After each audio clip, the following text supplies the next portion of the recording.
Welcome, dear subscribers and curious listeners of my channel. The Harry Potter saga isn't just a tale of magic, it's a masterfully built web of plot twists. Some are so powerful they turn everything upside down. Scabbers is revealed to be Peter Pettigrew, and Mad-Eye Moody turns out to be someone else entirely. These moments have already become legendary. But in the shadow of these headline twists, others remain, no less elegant, yet far more subtle. They rarely make the lists of the story's biggest surprises, though J.K. Rowling crafted them with just as much skill. Today I invite you to revisit and reassess those lesser-known twists that may have slipped under your radar. Enjoy watching. Number 1. Umbridge sent the Dementor's Order of the Phoenix. Among all the vile things Umbridge did, one stands out in particular. Near the end of the Order of the Phoenix, she casually admits. She was the one who sent Dementors after Harry the previous summer, hoping to silence him about Voldemort's return. This revelation doesn't just make her more detestable, it shows just how far she's willing to go for power. What's especially clever is how earlier in the book Dumbledore himself speculates that the Dementors acted independently of the Ministry, a false trail masterfully planted by Rowling to mislead both Harry and the reader. Umbridge's confession lands like a punch, both shocking and perfectly logical in hindsight. Number 2. The cup is a portkey, goblet of fire. The scene where the Triwizard Cup turns out to be a portkey is a powerful moment in the Goblet of Fire, but its brilliance lies in the setup. Early in the book, Harry, Hermione and the Weasleys use an old boot, a portkey, to get to the Quidditch World Cup. At the time, it feels like just another quirky magical detail. But later, that same mechanic explains how and why the cup transports Harry and Cedric to Voldemort. It's one of those beautifully crafted twists where the explanation is laid out long before, but its importance only clicks when it's already too late. Number 3. Lupin is a werewolf, prisoner of Azkaban. The Prisoner of Azkaban is packed with reveals, and among them, the fact that Professor Lupin is a werewolf can be easily overlooked. Yet, it's a deeply layered twist.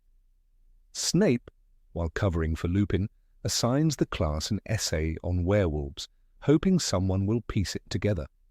Lupin's boggart takes the form of a silvery orb, a hint at his fear of the full moon. It also explains everyday realities. Lupin lives in poverty, as werewolves are unwelcome in wizarding society. This twist is a perfect example of how a character's personal tragedy reflects a broader social issue in the wizarding world. Number 4. The Overheard Prophecy, Half-Blood Prince.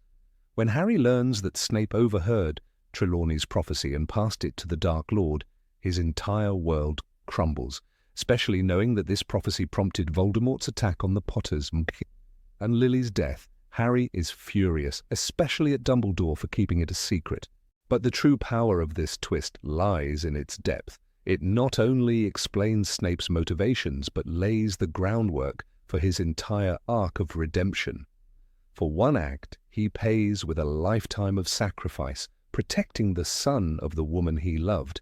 This isn't just a twist, it's a tragedy. Number 5. Bathilda is Nagini, Deathly Hallows. The scene with Bathilda Bagshot in the Deathly Hallows plays out like a nightmare. Hermione and Harry enter a creaky, eerie house where everything feels just slightly off. The horrifying realization that Bathilda is actually Nagini, disguised and possessing a corpse, lands with chilling intensity. Rowling masterfully builds the suspense, and the reveal is bone-chilling. But it's more than just a scare. It's a moment that shows how close the enemy has crept and how cunning and monstrous Voldemort's forces have become. Number 6.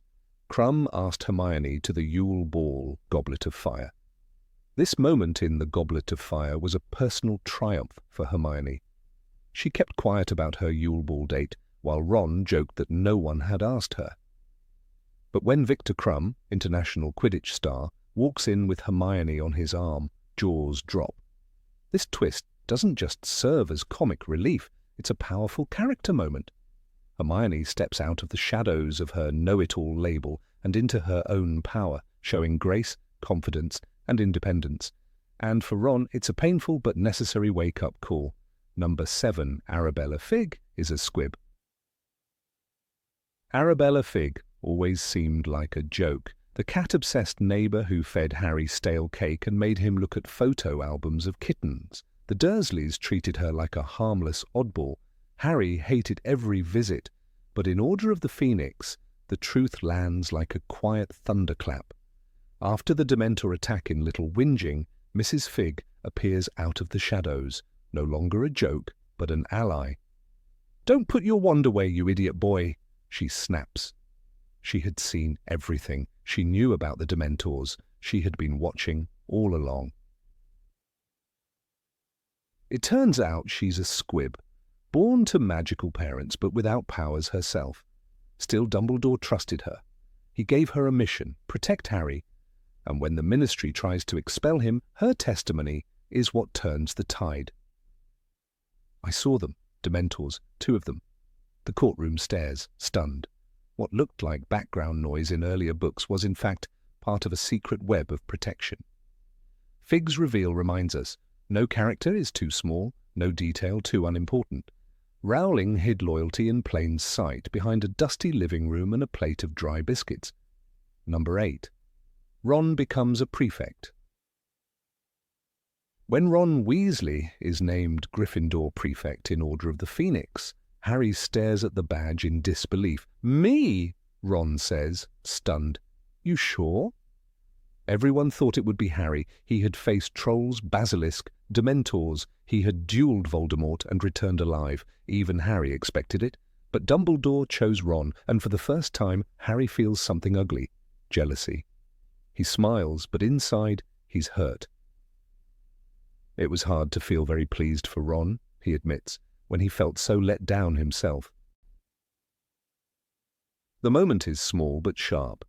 It shows how friendship isn't always simple. Ron, always in the shadow of Harry's fame and Hermione's brilliance, finally gets something of his own. And Harry, the eternal hero, is left wondering why.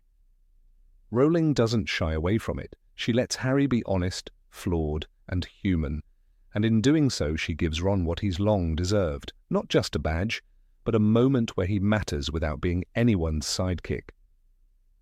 Number 9. Percy betrays his family.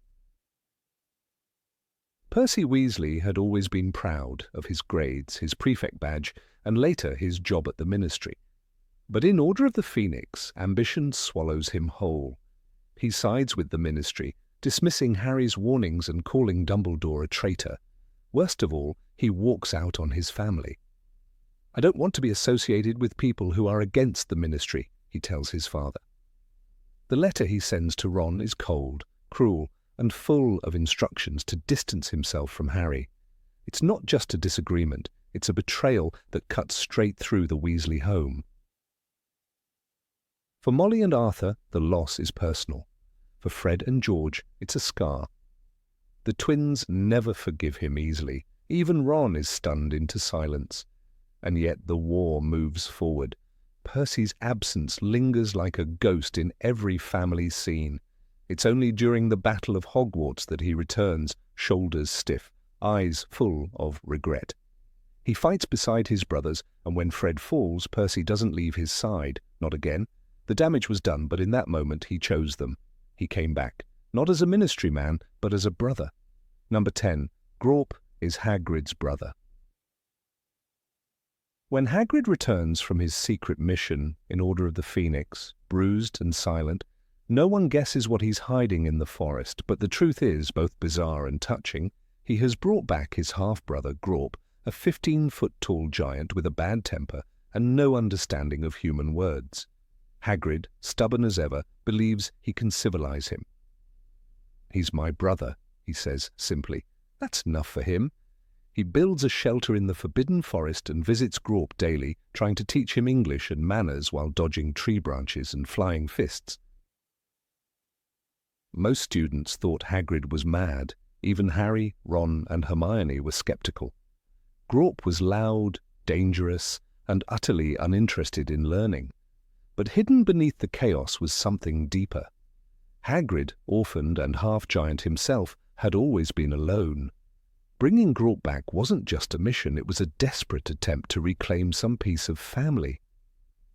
"He don't like being alone," Hagrid mutters once, more to himself than to the others. The gruff, gentle giant who had always been the caretaker was, in truth, craving someone to care for. And then came the Battle of Hogwarts. Grawp fought alongside them. He stood like a wall between the school and the Death Eaters, throwing aside giants with fists like boulders. He saved lives, students, teachers, and Hagrid himself.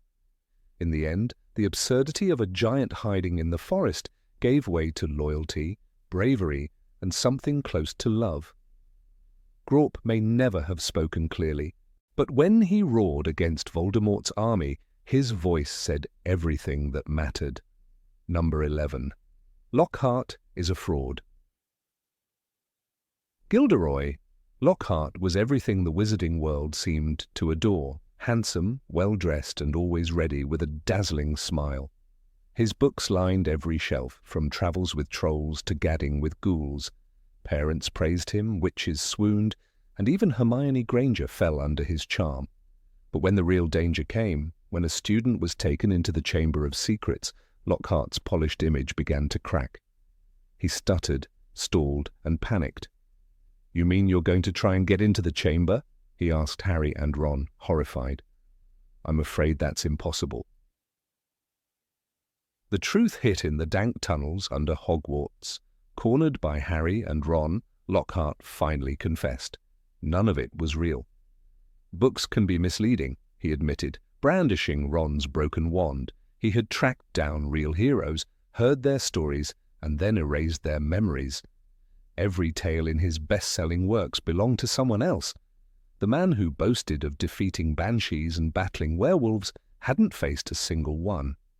He was a fraud, wrapped in peacock-blue robes and ego, and when he tried to use Ron's wand to escape, it backfired, erasing his own memory instead. Rowling's brilliance was in the slow reveal. Lockhart's ineptitude was always visible. His dueling skills were laughable, his classroom a mess of chaos and flattery. But we, like the students, were meant to believe in appearances. His downfall wasn't just comic relief, it was a warning. In the magical world, as in ours, not all who wear the hero's smile have earned it. And sometimes the most dangerous thing isn't dark magic, it's vanity hiding behind applause. Number 12. Kreacher helped Regulus destroy a horcrux.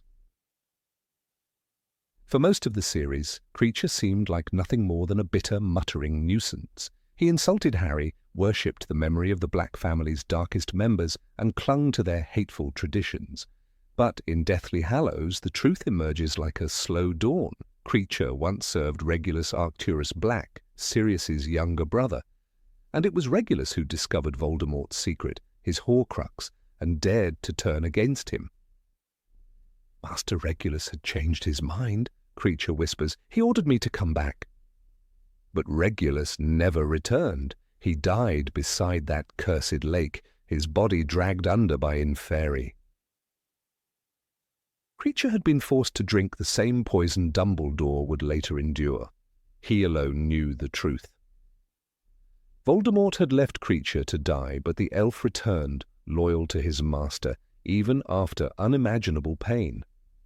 Regulus used Kreacher to retrieve the locket, Slytherin's locket, one of the pieces of Voldemort's soul, and left behind a fake with a note. "I have stolen the real horcrux and intend to destroy it as soon as I can."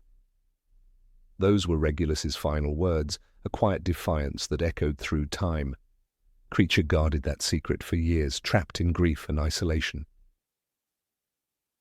When Harry learns the truth, something shifts. He shows Kreacher kindness. He gives him the real locket, Regulus's locket, to keep. And for the first time, Kreacher's eyes light up. His voice no longer shakes with spite. He becomes proud, loyal. He cooks, he organizes, he fights. Kreacher will say what he said the last time, when the mudblood sneaked into the kitchen. Master has given Kreacher an order, and Kreacher is obeying it. He leads the house elves into battle during the final stand at Hogwarts, the smallest of soldiers with the biggest of hearts. Kreacher's story changes how we see loyalty. It isn't just obedience, it's pain, memory, and sacrifice. He wasn't just a servant of darkness, he was a keeper of courage, hiding in plain sight. In the end, it was Kreacher, not a wizard, not a warrior, who held the thread that connected Harry to Regulus, and that thread led straight to the destruction of a horcrux. In a war filled with giants, it was a house elf who helped bring the Dark Lord down. Number 13. Neville could have been the chosen one. When Harry learns from Dumbledore in Order of the Phoenix that the prophecy might have been about someone else, it shakes everything he thought he knew. There was another boy, born at the end of July, to parents who had defied Voldemort 3 times, Neville Longbottom. The odd thing is, Dumbledore says, it may not have meant you at all. Sybil's prophecy could have applied to 2 wizard boys. Voldemort made the choice himself. He chose to mark Harry, not Neville. That choice created the chosen one, but it didn't erase what Neville could have been. Neville never knew this growing up. While Harry became famous, Neville was quietly struggling to master the simplest spells, yet his story runs alongside Harry's like a hidden melody. The boy who lost his parents to madness at the hands of Bellatrix Lestrange. The boy raised by a strict grandmother who never let him forget the family he was meant to honor. No fanfare, no headlines, just persistence. And in the final battle, Neville proves the prophecy never defined him. He lifts the sword of Gryffindor and destroys Nagini, Voldemort's last horcrux. The act severs the Dark Lord's immortality. It's a heroic strike that changes everything. That moment wasn't sudden, it was earned. Neville's courage had been growing for years. He stood up to Harry, Ron, and Hermione in their first year, trembling but firm. "I'm sorry, but I'm not letting you go out." It was that same quiet bravery that led him to rebuild Dumbledore's army when Hogwarts fell to the Carrows. When others hid, he fought. "They've beaten and tortured people," he told Harry in Deathly Hallows, "and they're using the Cruciatus Curse on kids to teach them discipline." That wasn't the boy who forgot his toad. That was a leader. Neville didn't need to be chosen by Voldemort. He chose himself. That's what makes him powerful. He lived the life of the almost chosen one, but his moment came when he stopped living in anyone's shadow. The prophecy might have missed him, but destiny didn't. Number 14. Rita Skeeter's biography of Dumbledore. Of all the turns the final book in the Harry Potter series took, few struck a deeper emotional chord or left as many questions in their wake as the posthumous publication of Rita Skeeter's The Life and Lies of Albus Dumbledore. This explosive biography emerged like a storm cloud over the hero's grave, muddying the gleaming legend that had guided not just Harry Potter, but an entire generation of witches and wizards. The timing was merciless. The war was still unfinished. Hogwarts was occupied. Dumbledore's grave was barely cold. And yet, through Skeeter's acidic prose, a new, fractured portrait of the man emerged, one that few were ready to accept, and even fewer willing to acknowledge as vital to understanding the story's moral heart. The book presented readers with a radically unfamiliar Dumbledore, not the benevolent, omniscient grandfather figure, but a young, passionate idealist entangled in dangerous dreams of power. For many, it was the first time they had heard of the name Gellert Grindelwald, in connection to Dumbledore not as his adversary, but as his dearest friend and closest confidant. Skeeter did not waste ink on subtlety. She laid it bare, pointing to summer nights in Godric's Hollow and the boys' secret schemes to reshape the world. It was a chilling revelation. Dumbledore, architect of the resistance against Voldemort, once dreamed of wizarding domination. For Harry, this revelation was devastating. He had built his trust, his sense of moral direction, on Dumbledore's wisdom. Skeeter's book cracked that foundation, the idea that Dumbledore had once pursued power, not just any power, but the subjugation of Muggles for the greater good, was unthinkable.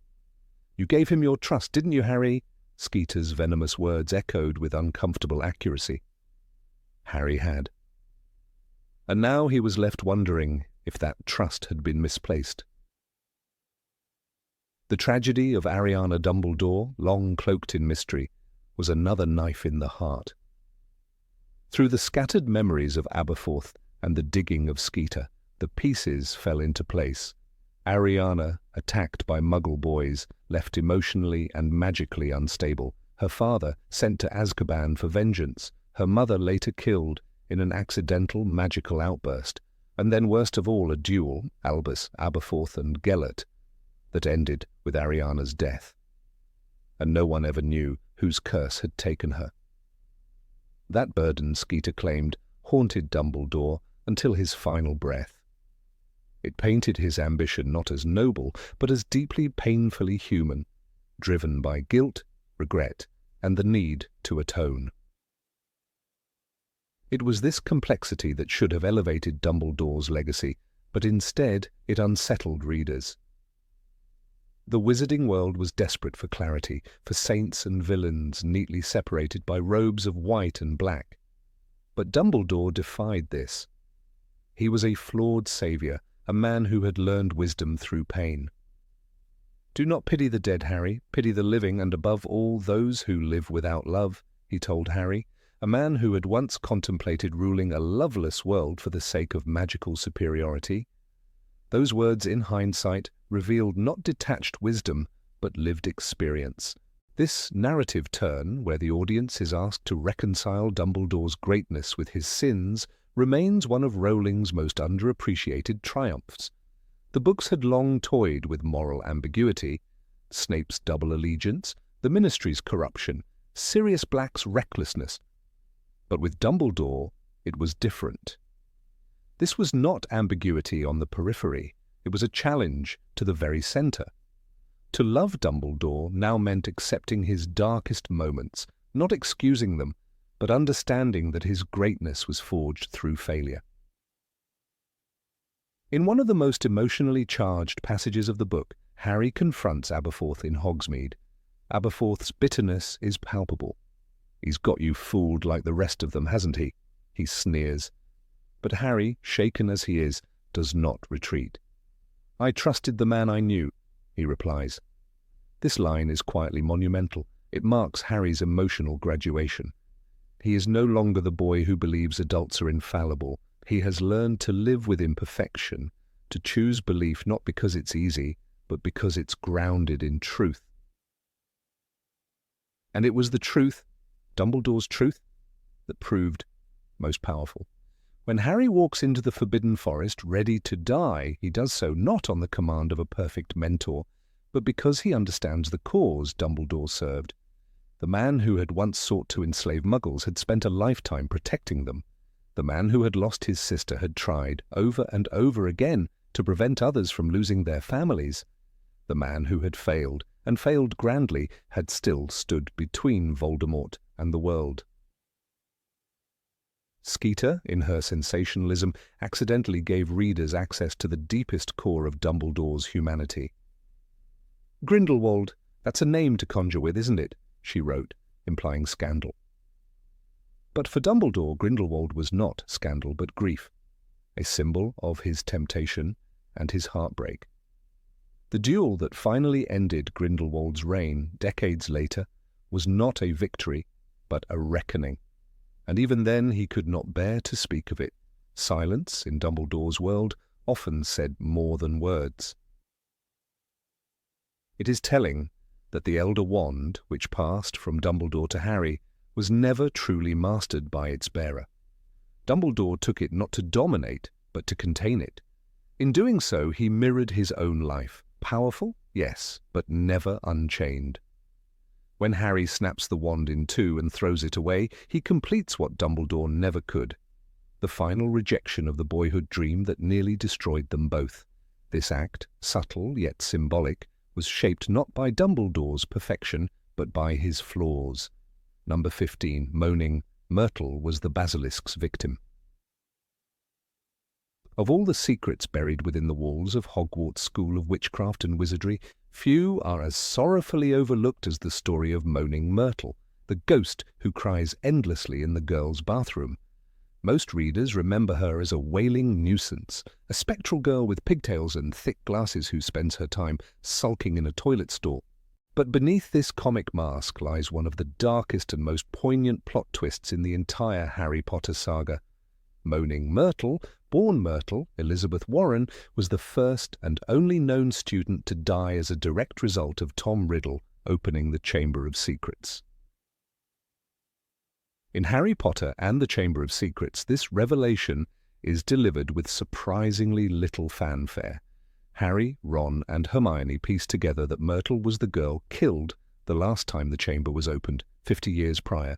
Tom Riddle, the young, charming, and sociopathic boy who would become Lord Voldemort, unleashed the Basilisk from within the bowels of the school. This ancient serpent, bred to obey the heir of Slytherin, slithered through the pipes and murdered Myrtle in cold blood. "I died in this very cubicle. I remember it so well," Myrtle moans to Harry and Ron. "I was hiding because Olive Hornby was teasing me about my glasses." The cruelty of the moment lies not only in the death itself, but in its utter senselessness. Myrtle, an awkward, bullied girl, was simply in the wrong place at the wrong time. The tragedy of Myrtle is one of lost youth and unacknowledged horror. Unlike other victims of the series who are memorialized or fought for, Cedric Diggory, Fred Weasley, even Dobby, Myrtle's story ends in a toilet. Her death was brushed under the rug in a school-wide cover-up. Her ghost was left to cry in solitude for decades, mocked by students, misunderstood by professors, and overlooked by readers. Yet she was the first victim of Lord Voldemort's thirst for power, a girl whose life was shattered by a monster born of prejudice and hate. That alone makes her story worth remembering. Tom Riddle's manipulation of events surrounding Myrtle's death also illustrates his mastery of deceit, even as a teenager. After the Basilisk killed Myrtle, he framed Hagrid and Aragog for the death, painting the gentle half-giant as a dangerous monster handler and diverting attention from himself. This cunning act of misdirection helped Riddle maintain his spotless reputation at school, even earning him a special award for services to Hogwarts. While the school administrators hailed the closure of the chamber and celebrated Tom as a hero, Myrtle's body grew cold on the bathroom floor, and her ghost settled into a century of despair. Myrtle's spirit, trapped in eternal adolescence, is not merely comic relief. Her erratic emotions and crying fits are the symptoms of unresolved trauma. She died a painful, violent death, alone, frightened, mocked just moments before, and staring into the eyes of death itself. The Basilisk's fatal gaze froze her in place, and all her potential, her dreams, her magic, extinguished. Unlike nearly headless Nick or the Fat Friar, Myrtle's ghost isn't whimsical or friendly. She is deeply wounded, caught in a cycle of remembrance that she cannot escape. She is also pivotal. Myrtle is not a passive haunt. She becomes a crucial source of information in the search for the truth.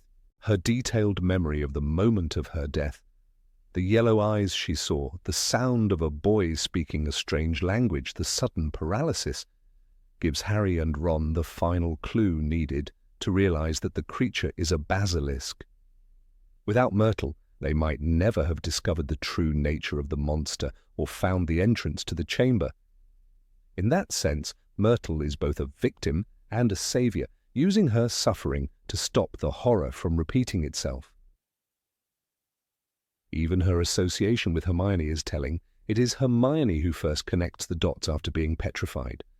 Holding a torn-out page from a library book in her frozen hand, she reveals that the creature is a basilisk.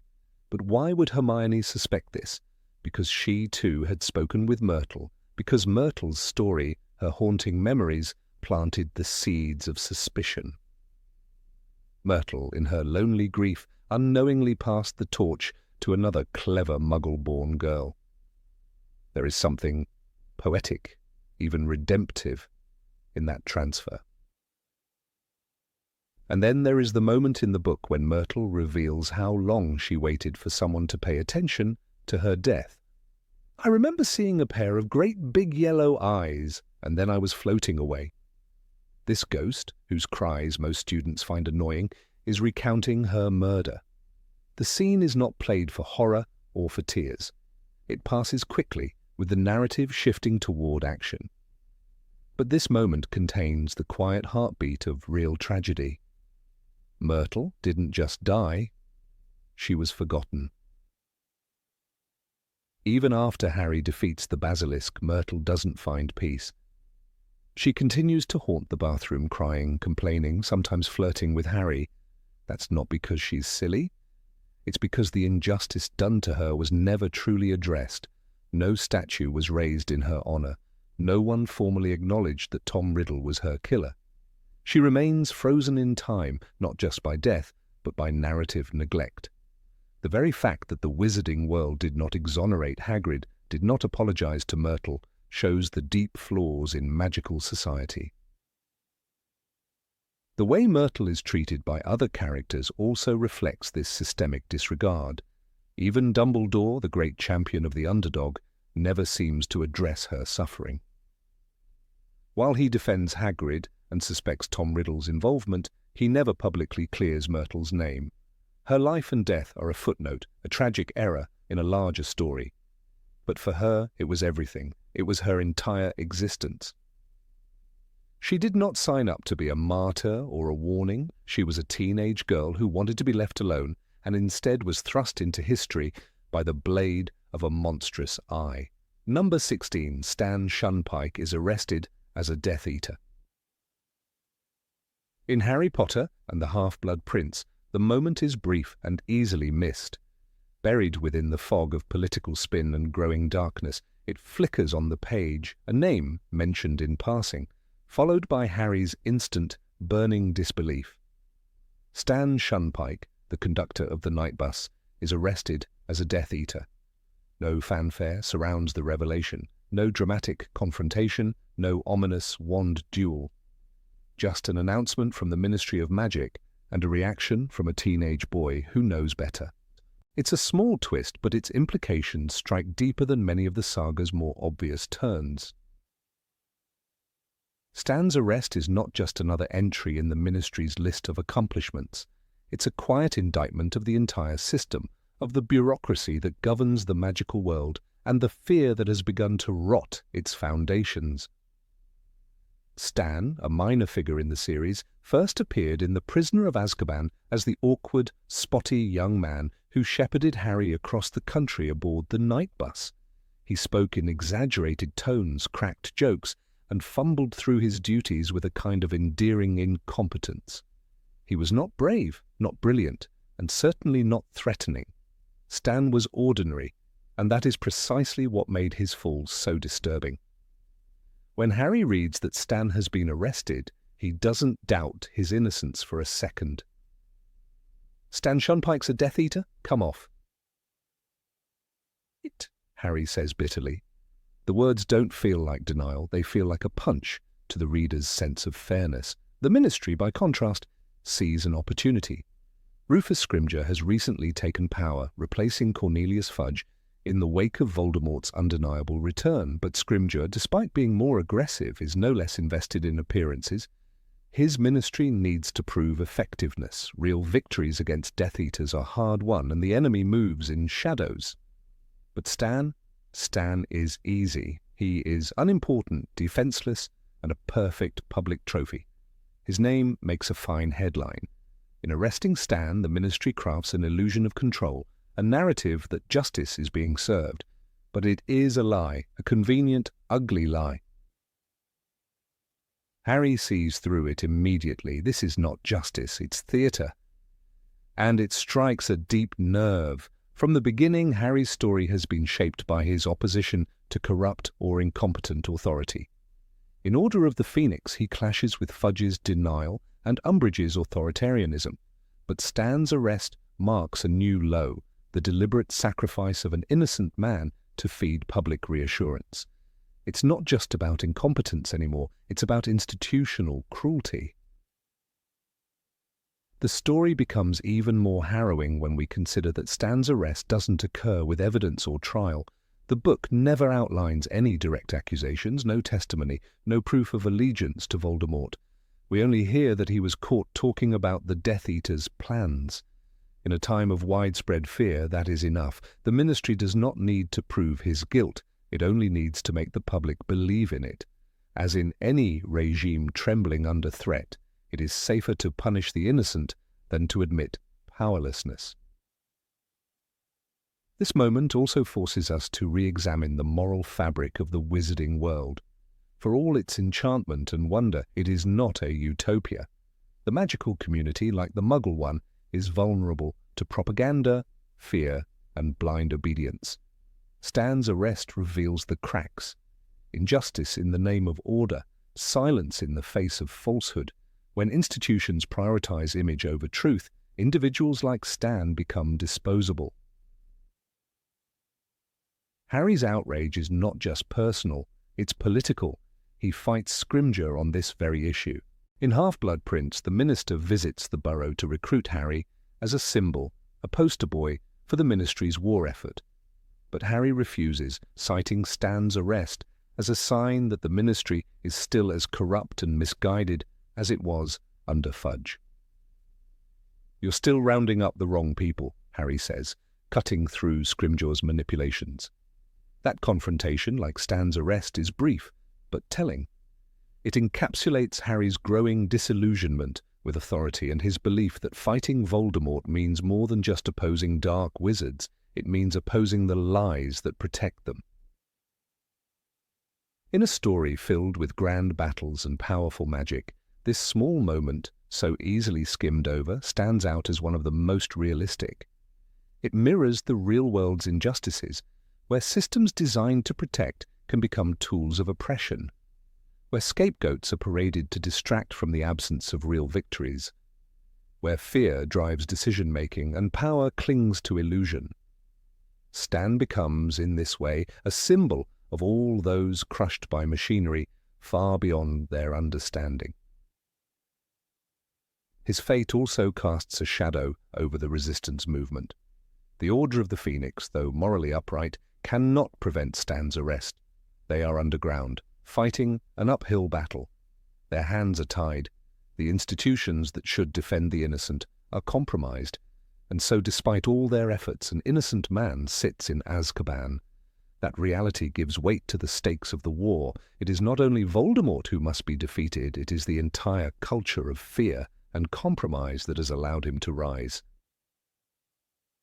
The tragedy deepens in Deathly Hallows when Stan reappears, apparently under the Imperious Curse, fighting for the Death Eaters during the escape from Privet Drive. "I think he's been Imperious," shouts Harry during the battle. Even then he clings to the belief that Stan is a victim, not a villain. That moment reaffirms the ambiguity of Stan's allegiance and reminds us how easily the innocent can be manipulated and destroyed once they've been labelled as guilty. It is also a commentary on the cruelty of Azkaban itself. Time and again, the series shows that Azkaban is not a rehabilitative prison. It is a place of despair.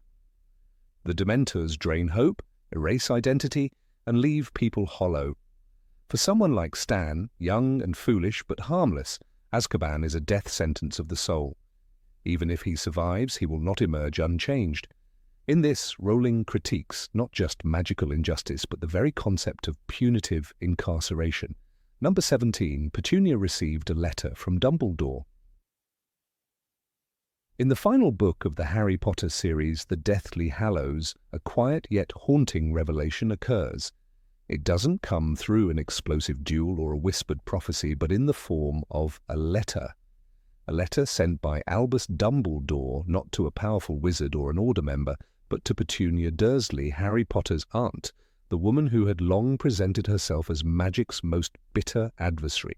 For 7 books, Petunia had stood as a symbol of the Muggle world's rejection of the magical, a brittle, cold woman obsessed with tidiness, normalcy, and keeping the blinds closed just right. But here, with one object, J.K. Rowling whispered that nothing was ever so simple. This woman who sneered at cauldrons and scorched Harry's letters had once received one of her own, from Dumbledore himself. The implications are massive, yet largely overlooked. It wasn't just any letter. The narrator, within the Deathly Hallows, describes a memory Harry glimpses in passing, one where Petunia clutches an old piece of parchment, yellowed and clearly treasured, despite her efforts to pretend otherwise. She refers to it only briefly, coldly. That awful boy telling her she couldn't come, that she wasn't good enough. But the book never elaborates in detail. Still, the hints are strong, and Rowling, in subsequent interviews, confirmed what many suspected. The letter Petunia received had once been a personal reply from Albus Dumbledore to a young girl desperate to enter Hogwarts, a girl who had begged to be part of her sister's world. That girl, of course, was Petunia Evans. Long before she became a Dursley, long before she coated herself in bitterness and disdain, she was simply Lily's older sister, ordinary, lonely, and left behind. Petunia had watched as Lily received the Hogwarts letter, watched as Severus Snape, the strange boy from Spinner's End, whisked her away to a world Petunia could only dream of. According to Rowling, Petunia had written to Dumbledore herself, pleading for admission, begging for a chance.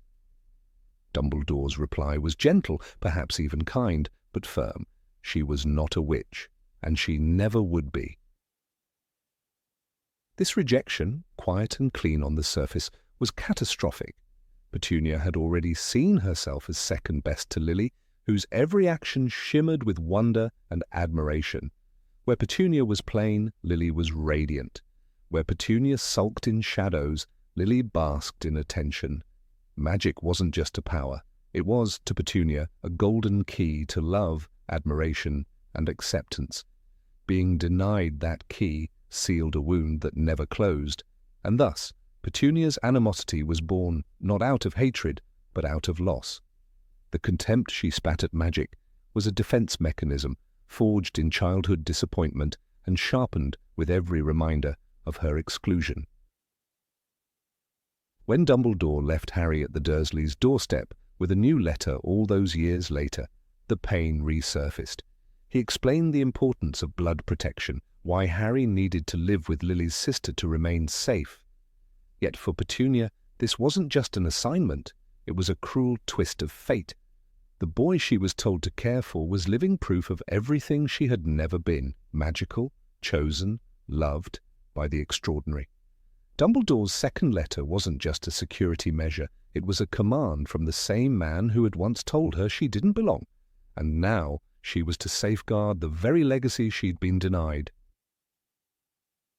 This subtle narrative twist recasts Petunia not as a flat villain, but as a tragic figure. Every snapped insult, every unjust chore she gave Harry was laced with the pain of her own broken dreams. Her refusal to acknowledge the magical world wasn't born from indifference. It was the wall she had built to protect herself from longing. Consider the way she freezes when Hagrid mentions Lily in Philosopher's Stone, or the way she describes that awful boy, clearly referencing Severus Snape, who, in Petunia's mind, had stolen Lily away. These moments aren't just spiteful, they're vulnerable. They reveal a woman who remembers too much and resents herself for it. Rowling masterfully plants these fragments across the series, like shattered mirror pieces reflecting the same image. Petunia's explosion in Order of the Phoenix when Harry mentions dementors is one of the first real cracks in her porcelain mask. "I heard that awful boy telling her about them years ago," she stammers. It's a line many dismissed as a throwaway reference. But read again, it's a confession. Petunia had been listening, she had wanted to understand. Even then she had held on to the scraps of magic that once almost let her in. For all her posturing, she had never truly let go. One of the most tragic elements of Petunia's character arc is that she never got her redemption.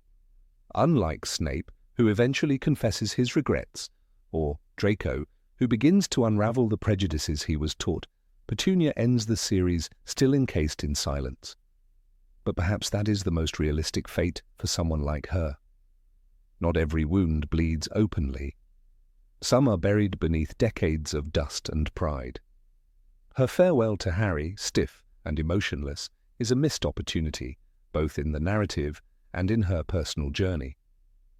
Rowling once revealed that in a deleted scene, Petunia had wanted to say something final and honest to Harry, but couldn't bring herself to do it. That silence is its own tragedy. In this context, Petunia's role in the story grows significantly. She isn't merely the foil to magic. She is a representation of those who stand just outside the circle of wonder, those whose envy and pain prevent them from stepping closer. The magical world is filled with grand tales of bravery, loss, and redemption. But Petunia's story is a quiet echo of all those tales. It's the story of someone who longed to be chosen and never was, who saw the train leave the station and realized her ticket would never come, and instead of grieving, she hardened. Her resentment of Harry becomes a mirror of her resentment of Lily. The boy has her sister's eyes. He laughs like James. He receives letters and visits from magical creatures. Every morning when Petunia looks at him, she is reminded of her own failure. This is why her cruelty is so persistent and disproportionate. It isn't just Harry she loathes, it is herself and what she might have been. Interestingly, Petunia's marriage to Vernon Dursley may also be interpreted through this lens. Vernon, with his hatred of anything abnormal, provides the perfect safe harbor for someone who had once dared to dream beyond the ordinary. With Vernon, Petunia never had to speak about the letter she once wrote or the reply that shattered her hopes. She could immerse herself in a world of drills. Beige wallpaper and perfectly cut grass, but that letter remained, tucked away somewhere, unread for decades, but never discarded. The wound had scabbed, but never healed. One can only imagine the scene when Petunia first read Dumbledore's reply. Perhaps she did so in secret, heart-racing, hoping against hope for a miracle. And when it didn't come, perhaps she didn't cry, not at once, but folded the letter neatly and hid it, as if hiding it might erase the disappointment. But the bitterness grew like ivy, twisting around her soul. She couldn't forgive the magical world for choosing Lily. She couldn't forgive Lily for being born different. And she certainly couldn't forgive Harry for surviving when Lily did not. Yet in the smallest moments, her humanity surfaces. The plate of food left outside Harry's cupboard when he's being punished. The way she flinches when Vernon goes too far. The hesitation before she tells Harry to pack and leave. These are not acts of love, but they are acts of conflict. Inside her, two voices have always battled, one desperate to protect the illusion of normalcy, the other aching for what was once almost hers.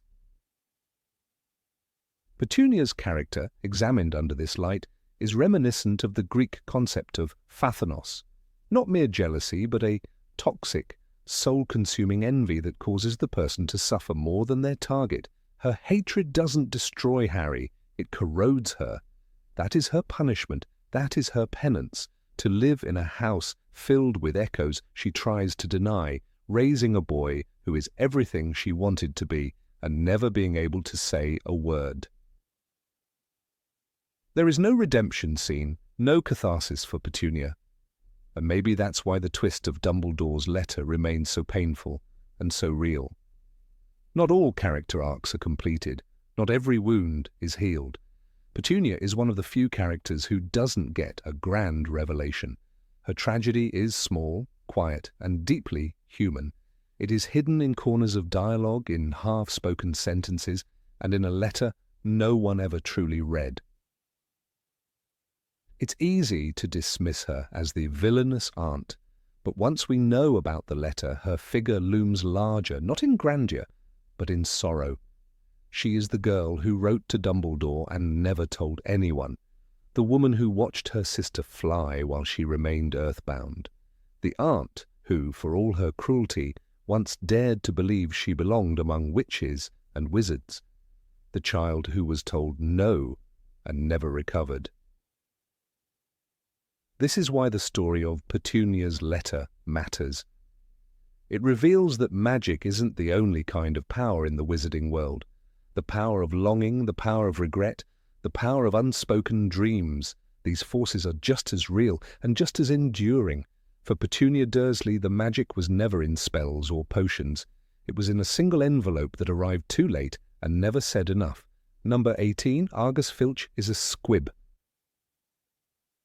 Argus Filch lurked in the corridors of Hogwarts like a bitter echo, a shadow cast not by darkness, but by humiliation. His presence was always preceded by the squeak of Mrs. Norris's paws or the grating of keys on his ring. To students, he was the school's ever-watchful jailer, a man who thrived on detentions and revelled in writing up rule-breakers. But hidden in a small, overlooked scene in the Chamber of Secrets, a brief but powerful revelation slipped through the cracks. Filch was a squib, a non-magical child born to magical parents, and that fact changes everything. In Chapter 8, the Death Day party, Harry, Ron and Hermione stumble across Filch holding a letter from a company called Quickspot. Beginner's Guide to the Basics of Magic, it promised. The students realize with discomfort that Filch is trying to learn magic, not refine it, but learn it from scratch. It's for squibs, Ron mutters later, after the awkward encounter. A single moment, a passing detail, but within it lies the key to understanding decades of cruelty, resentment, and heartbreak. Filch's hatred for the students he polices takes on a different hue under this light. He isn't just a sadistic caretaker. He is a man trapped in a building pulsing with magic, surrounded by children who wield the power he was denied. Every laughing charm, every floating feather, every burst of light from a wand is a reminder of what he is not, what he will never be. He has been denied the birthright of his bloodline. He is a ghost among the living, a magical bloodline without magic. No wonder, then, that he lashes out, that he clutches the rules of Hogwarts like a lifeline. For someone without magic, rules are power. Regulations are spells he can cast. He becomes the Punisher, not because he loves order, but because it gives him relevance. In a castle where portraits move and staircases shift, Filch's only power is in enforcing what cannot be transfigured, school policy. He wields the authority to write up students like a wand, and detentions are the closest thing he has to incantations. Mrs. Norris, his ever-present cat, becomes more than a pet. She is an extension of himself, his surveillance system, his magical familiar in a life that lacks magic. She sees what he cannot. She is his link to Hogwarts's ever-changing corridors. When she is petrified by the Basilisk, Filch does not merely mourn a pet. He shatters. She's been petrified, Dumbledore explains, but Filch's grief is deeper than biology. "I'll kill you," he screams at Harry. This is not just a man blaming a student for hurting his cat. It is a man who has lost his only magical companion in a world that rejected him. The castle itself seems to mock him. The moving staircases, the enchanted ceilings, the rooms that appear and disappear, all marvels he cannot truly grasp. He cleans ink stains that were conjured, scrubs floors dirtied by magical pranks, and polices enchanted mischief he could never perform. Imagine the humiliation of mopping up after first years whose spells went awry when you yourself have never made a feather float. Every part of his job is a reminder. He is the janitor of a world he can never enter. That explains his obsession with corporal punishment. When he pleads with Dumbledore to bring back the old punishments, like hanging students by their thumbs in the dungeons, it is not sadism. It is desperation. He wants to matter. He wants the students to fear him, to feel pain from him, not just the ghosts and spells around them. It is his one way to assert dominance in a world where he is fundamentally powerless.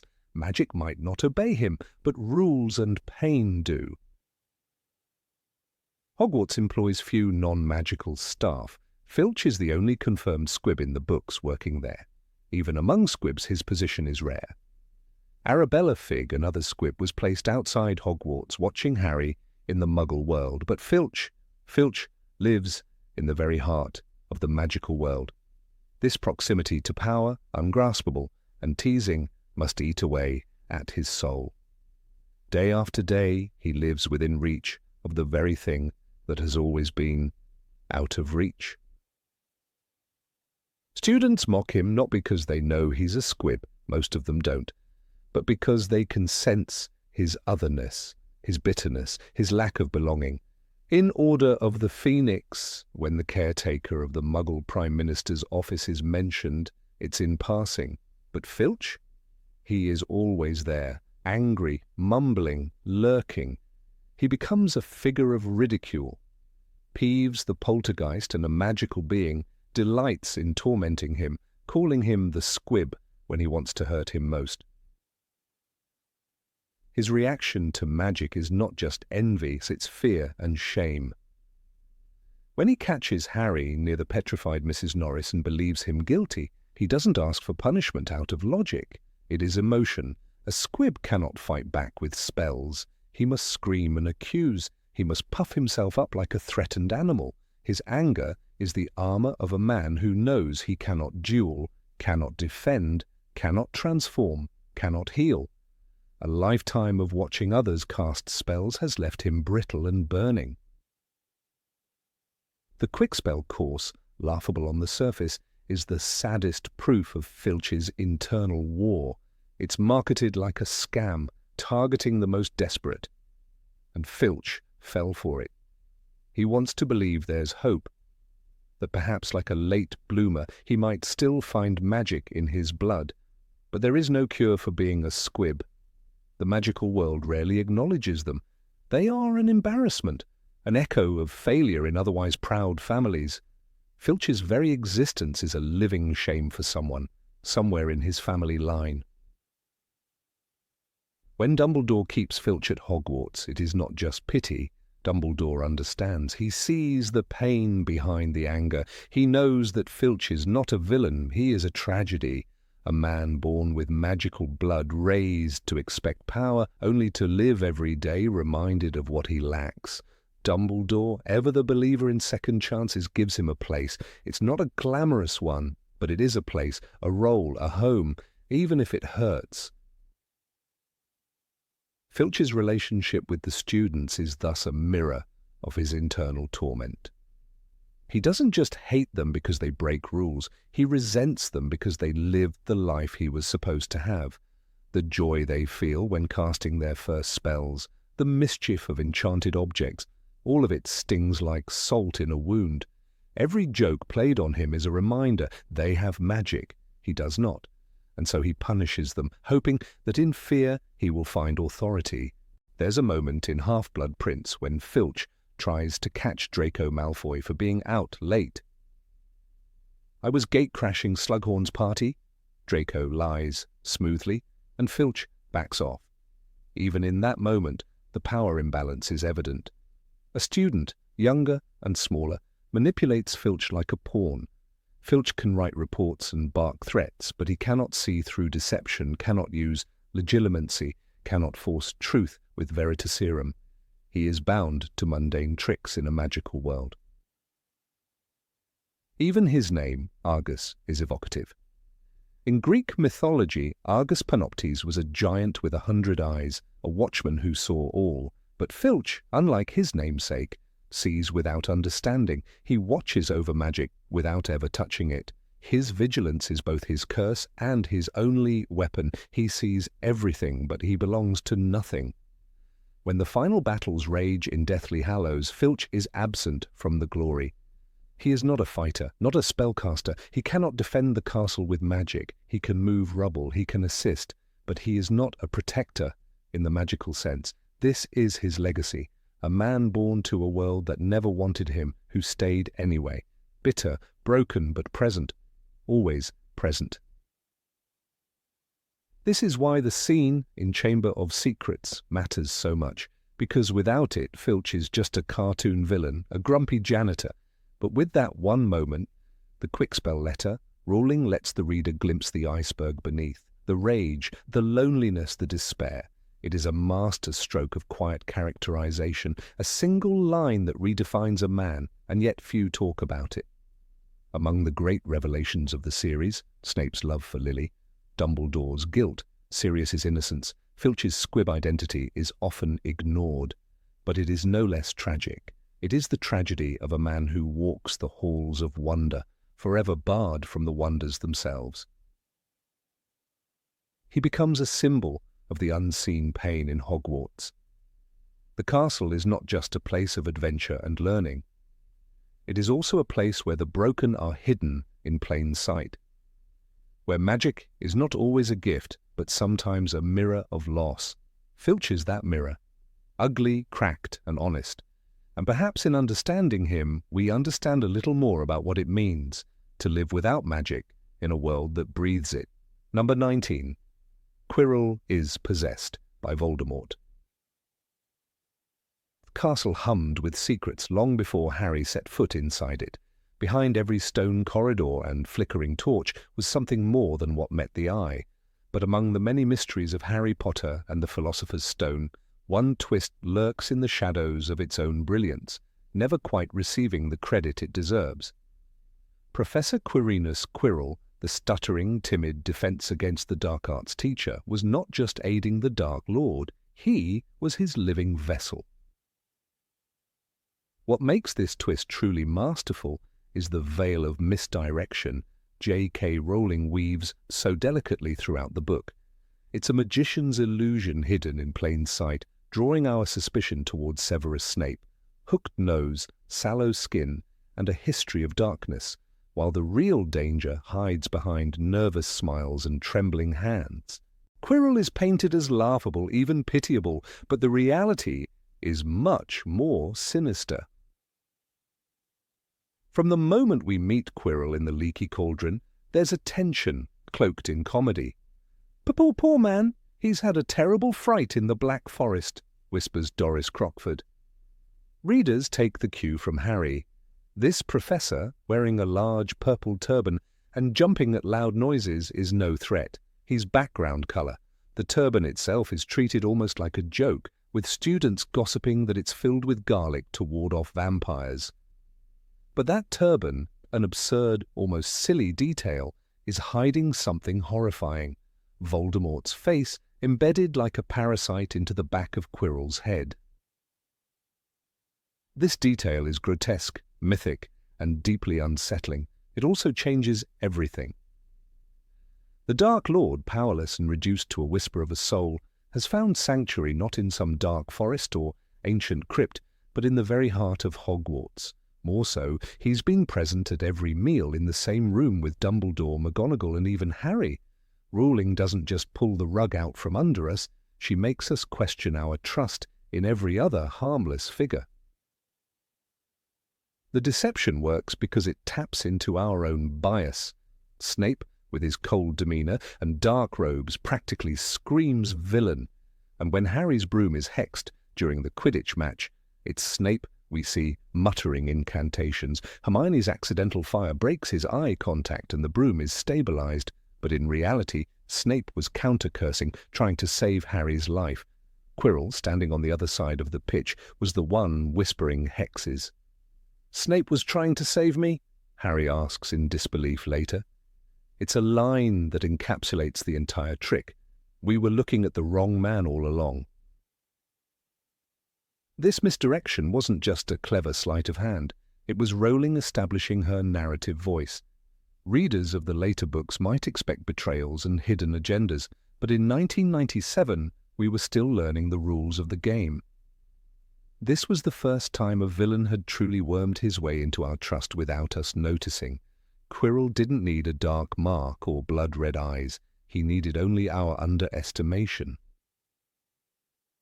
What deepens the twist is the way Quirrell's possession is described. Voldemort didn't simply give orders or whisper in his ear, he inhabited him. As Quirrell says, "He is with me wherever I go. I met him when I travelled around the world. I found him in a forest in Albania." It evokes ancient folklore, the idea of a man selling his soul for power, only to find himself hollowed out, puppeteered by evil. Quirrell doesn't just serve Voldemort, he dissolves into him. There is no Quirrell left by the time he confronts Harry. Just a husk. It's even more chilling when you consider the setting of this confrontation. The final scene beneath the trapdoor is not just a gauntlet of magical protection, it's a descent into something symbolic. Past the chessboard and devil's snare, past logic puzzles and enchanted beasts, Harry reaches a chamber where deception is unmasked.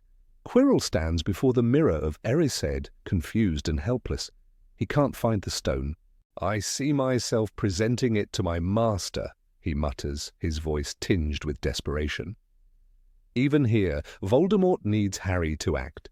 The child must retrieve the stone because only he, pure-hearted and seeking not power but protection, can do so. The dynamic between Quirrell and Voldemort adds a layer of psychological horror to the story. This isn't a villain with an evil plan and a castle lair. It's a man disintegrating under the weight of his own ambition. Quirrell admits as much. "I was foolish to think I could resist. Power is my weakness." It's a moment of terrifying clarity. Evil doesn't always roar, sometimes it whispers in your own voice. What Rowling achieves here is not only a brilliant twist, but also a thesis on how evil operates. It hides, adapts, and survives. Voldemort is a parasite, latching onto the weak, feeding off their fears. His use of Quirrell is not just strategic, it's symbolic. A corrupted teacher leading children, standing at the front of a classroom, lecturing about defending themselves against creatures like him, all while carrying the monster himself. This duality is presented so subtly that it's easy to overlook how grotesque it truly is. Even the turban itself becomes a symbol of false virtue, a cover, both literal and metaphorical. While Quirrell tells the students it's a gift from an African prince, its real purpose is to conceal the darkest face of the magical world. It's a performance of dignity while hiding disfigurement. Harry's final battle with Quirrell isn't a duel of wands or incantations. It's physical, intimate, horrifying. As he lays hands on the man, Quirrell burns. Then a pain like he'd never felt before pierced his head, and Harry knew, somehow his touch was deadly to Quirrell. There's something ancient in this scene, echoing fairy tales and religious lore, the pure heart triumphing over the defiled. But the emotional weight hits later. Harry, an 11-year-old boy, essentially kills a man with his bare hands. This is often overlooked in analyses of the book. The trauma of that moment, the sounds of Quirrell screaming, the skin blistering under Harry's fingers, is a brutal initiation into the real world of magic. There is death here, and not from a safe distance. It happens through contact, through desperation. Harry is not a boy who watched, but a boy who killed. The ramifications of this linger quietly beneath the pages of the next books. One might argue that Quirrell's fate is justice. He made a deal with the devil and paid the price, but Rowling, ever the moralist, leaves no room for celebration. His end is not triumphant, but tragic. He wasn't born evil, he was seduced by it.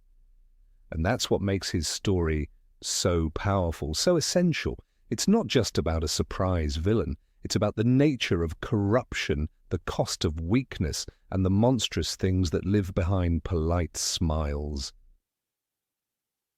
Even Dumbledore's reflections on Quirrell are telling. You see, only a person who wanted to find the stone, find it, but not use it, would be able to get it from the mirror. In that line lies the entire arc of Quirrell's failure. He wanted to use it, not for knowledge, not even for Voldemort's rebirth, ultimately for power. That impulse doomed him. The legacy of this twist is immense. It teaches readers that appearances deceive, that evil is rarely what it seems, and that even in the most whimsical settings darkness can creep in. And yet it is strangely under-celebrated. In retrospectives, it is often Snape's story, or Dumbledore's past, that receives praise for narrative brilliance. But Quirrell's arc was the template, the foundation for the betrayals and reversals to your come. Revisiting Philosopher's Stone with this knowledge transforms the reading experience. Every classroom scene, every hallway encounter becomes laced with dread. When Quirrell refuses to shake Harry's hand in the leaky cauldron, it's not awkwardness, it's survival. When he trembles during conversations, it's not fear of the students, but fear of the face sharing his skull. "I tried to fight him," he says, "but he didn't try hard enough." This is what makes the twist not just shocking, but narratively rich. It turns the entire first book into a puzzle box full of details that only make sense in hindsight. And when we reread it, we are not watching a clumsy professor bumble through classes. We are watching a man unravel from within. Perhaps its greatest brilliance lies in its restraint. Re-rolling doesn't dramatize the reveal. There's no grand speech or thunderous climax. It's whispered in a stone chamber in torchlight with a face on the back of a head hissing its demands. "Use the boy! Use the boy!" And then it's over. No sequel teases, no last-minute resurrection, just dust, smoke, and silence. It was our first lesson in trusting the wrong people, in fearing the wrong shadows, and it was done with a quiet twist of the knife before we ever knew we'd been wounded. Number 20, Hufflepuff's Cup, is a horcrux. Of all the artifacts Voldemort used to anchor his fragmented soul, none are more overlooked and symbolically rich than the Cup of Helga Hufflepuff, hidden within the vaults of Gringotts and shielded by the paranoid magic of Bellatrix Lestrange. The cup remains one of the most quietly powerful relics in the Harry Potter series. Its destruction, though crucial, lacks the spotlight given to other horcruxes, such as the locket or the diary. And yet the story of the cup is laced with potent metaphor, deep history, and dark ambition that deserves far more recognition. This was not merely a treasure, it was a legacy, a testimony to a founder's vision, and a desecrated monument twisted by Voldemort's narcissism. Helga Hufflepuff, one of the original founders of Hogwarts, valued loyalty, hard work, and inclusivity. Her cup, described in The Half-Blood Prince as a small golden cup with two finely wrought handles and a badger engraved upon it, was more than a simple heirloom. It symbolized nourishment, sustenance, and generosity. These were virtues Voldemort not only despised but exploited.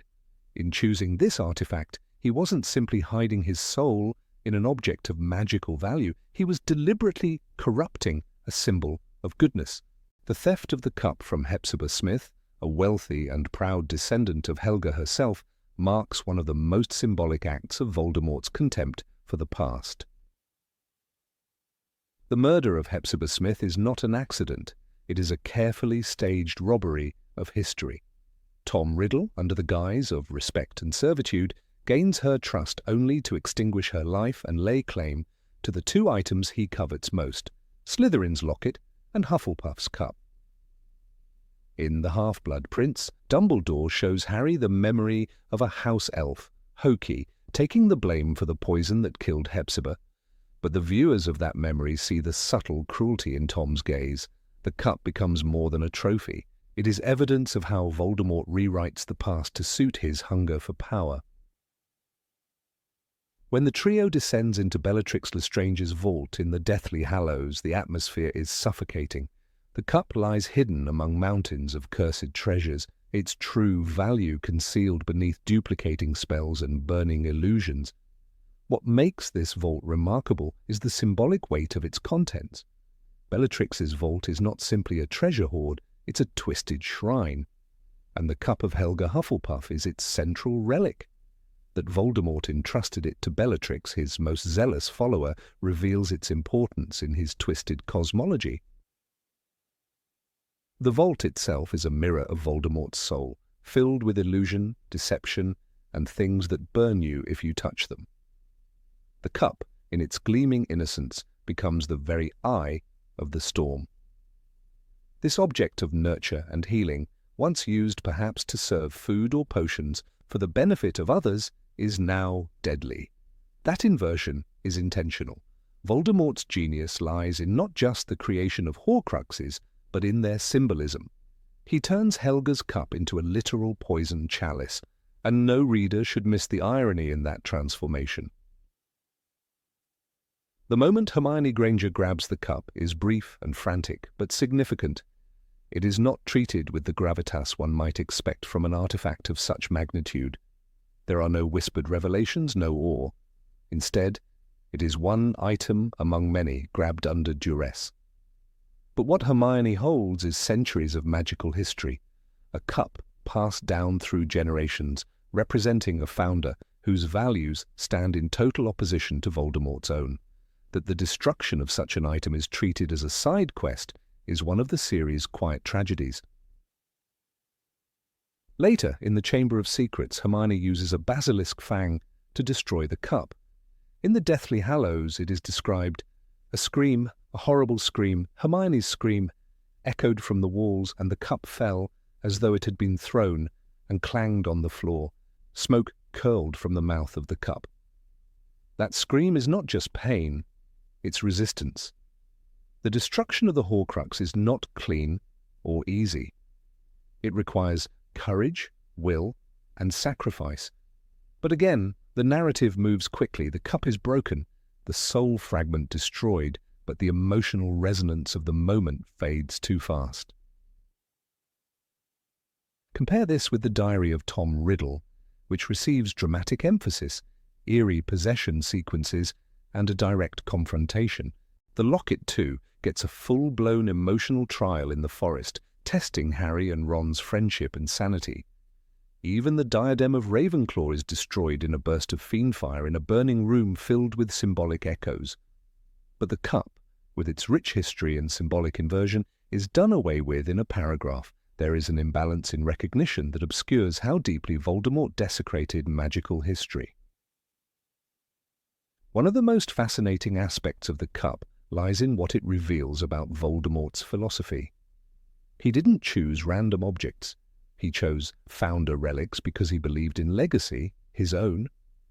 By placing his soul into Helga's cup, he was declaring himself the heir of all founders, not just Salazar Slytherin. He was laying claim to Hogwarts itself. It wasn't enough to be Slytherin's descendant. He had to dominate Gryffindor, Ravenclaw, and Hufflepuff, even if only symbolically. The cup was proof of his hunger for supremacy over history. The irony, of course, is that Voldemort never understood the value of what he stole. Helga's virtues, compassion, inclusion, fairness, were lost on him. He saw only status and magical power. But the legacy of Hufflepuff was never about domination. It was about community. Voldemort corrupted a vessel of unity and made it a container for fragmentation. In doing so, he reveals more about his fears than his ambitions. He feared insignificance. That fear drove him to embed his soul in relics of those he thought were greater than him. The cup is also an echo of mortality. It is a domestic object, not a weapon. It would have served drink, perhaps in celebrations or during lessons. Its transformation into a Horcrux is a desecration of everyday life. Voldemort did not just aim to make his soul immortal, he sought to corrupt the essence of magic's past. Every Horcrux is a scar, but the cup is a wound in the idea of magical community. It is, in essence, a poisoned chalice passed down through history, both literally and symbolically. Bellatrix Lestrange, the guardian of the cup, is no accident either. Voldemort trusted her with the relic because she represented absolute devotion, but she also mirrored the kind of aristocratic pride that Hepzibah Smith once embodied. In both women, the cup is surrounded by delusion and vanity. That the object passes from one proud witch to another before being destroyed by Hermione Granger, the Muggle-born, the outsider, is poetic justice. Hermione, who never had a magical legacy, becomes the avenger of it. There is a faint echo of the Grail myth in the story of the cup. A sacred chalice, protected by traps, hidden deep within a vault, and ultimately purified through fire and pain. But unlike the Holy Grail, which heals and restores, Hufflepuff's cup becomes an object that harms and burns. It is a perversion of every myth it echoes, and Voldemort, in his madness, thinks this desecration strengthens him. It does not. It is the beginning of his unravelling. The destruction of the cup is not the destruction of Hufflepuff's legacy. In fact, by ending the horcrux, Hermione helps reclaim that legacy. She purifies it. In her hands, the basilisk fang becomes more than a weapon. It becomes a tool of restoration. The act of destroying the cup is violent but also sacred. It is the only way to undo what Voldemort has done, to release the object from the grip of darkness and return it, at least spiritually, to its original meaning. Voldemort's decision to hide the cup in Gringotts, surrounded by duplication curses and burning gold, says everything about his paranoia. The Lestrange Vault is more than a hiding place. It is a labyrinth of ego and fear. He believes wealth will protect his secret, but it only traps it. The deeper metaphor is clear. Voldemort, in trying to control death, only buries himself under layers of illusion and fire. His soul, splintered and hidden in gold, is ultimately suffocated by the very things he worshipped. There is also something tragic in the cup's silence. Unlike the locket or the diary, it does not whisper, does not scream. It sits quietly, a golden relic of an age that Voldemort could never understand. Its stillness is eerie. Perhaps it's fitting that it does not cry out. Helga Hufflepuff valued humility and quiet strength. The cup carries that spirit, even in its defilement. It waits to be reclaimed, to be cleansed. In a series filled with dramatic confrontations and explosive duels, the quiet moments often carry the most weight. The cup's story is told in glances, in subtext, in implication, but if we look closer, we see that it is one of the deepest threads in the tapestry of Voldemort's downfall. It shows us who he truly was, what he feared, and what he never understood, that he took the cup and defiled it, only for it to be destroyed by the very kind of witch he hated, is a poetic end. And when Harry sees Voldemort's final moments, weakened and unravelling, we understand that each horcrux destroyed was a piece of history reclaimed. The cup, more than any other, represents this reclamation. It began as a symbol of inclusion and ended as a tool of evil, but it was not lost. It was redeemed through fire, through courage, and through the hands of someone Voldemort would never have deemed worthy. Number 21. Snape is the half-blood prince. The dungeon classroom reeked of damp stone and dried herbs, a smell that clung to the students' robes long after potions had ended. There, beneath the flickering torchlight, stood Severus Snape, severe, sharp-nosed, black-eyed. To most, he was a villain, wrapped in billowing robes, a shadow who lingered behind students like a curse. But buried beneath that image was a truth no one had suspected until the moment he claimed a name written in the margins of a worn potions book, the Half-Blood Prince. The name itself sent ripples through the 6th book of the series like a dropped stone on still water. For Harry, who had unknowingly followed the prince's notes to academic triumph, the revelation felt like betrayal. For readers, it was a sudden twist layered in secrecy, and for Snape it was a confession, a window into a life that had been shaped by pain, pride, and a desperate need to matter. That he chose such a name to call himself was not vanity, it was a declaration of self. Severus Snape was the son of Tobias Snape, a Muggle man whose cruelty was carved deep into the household at Spinner's End, and Eileen Prince, a witch who once held pride in her bloodline but sank into bitterness. Snape's childhood was not simply difficult, it was a war zone of clashing identities. He was a boy born into two worlds, belonging to neither. The name Half-Blood Prince was a stitched banner, a hybrid legacy stitched from pain and power. "I am the half-blood prince," he said, with neither joy nor apology, as if daring the world to understand. His contempt for Muggleborns, especially Hermione Granger, was not the thoughtless bigotry seen in the likes of Draco Malfoy.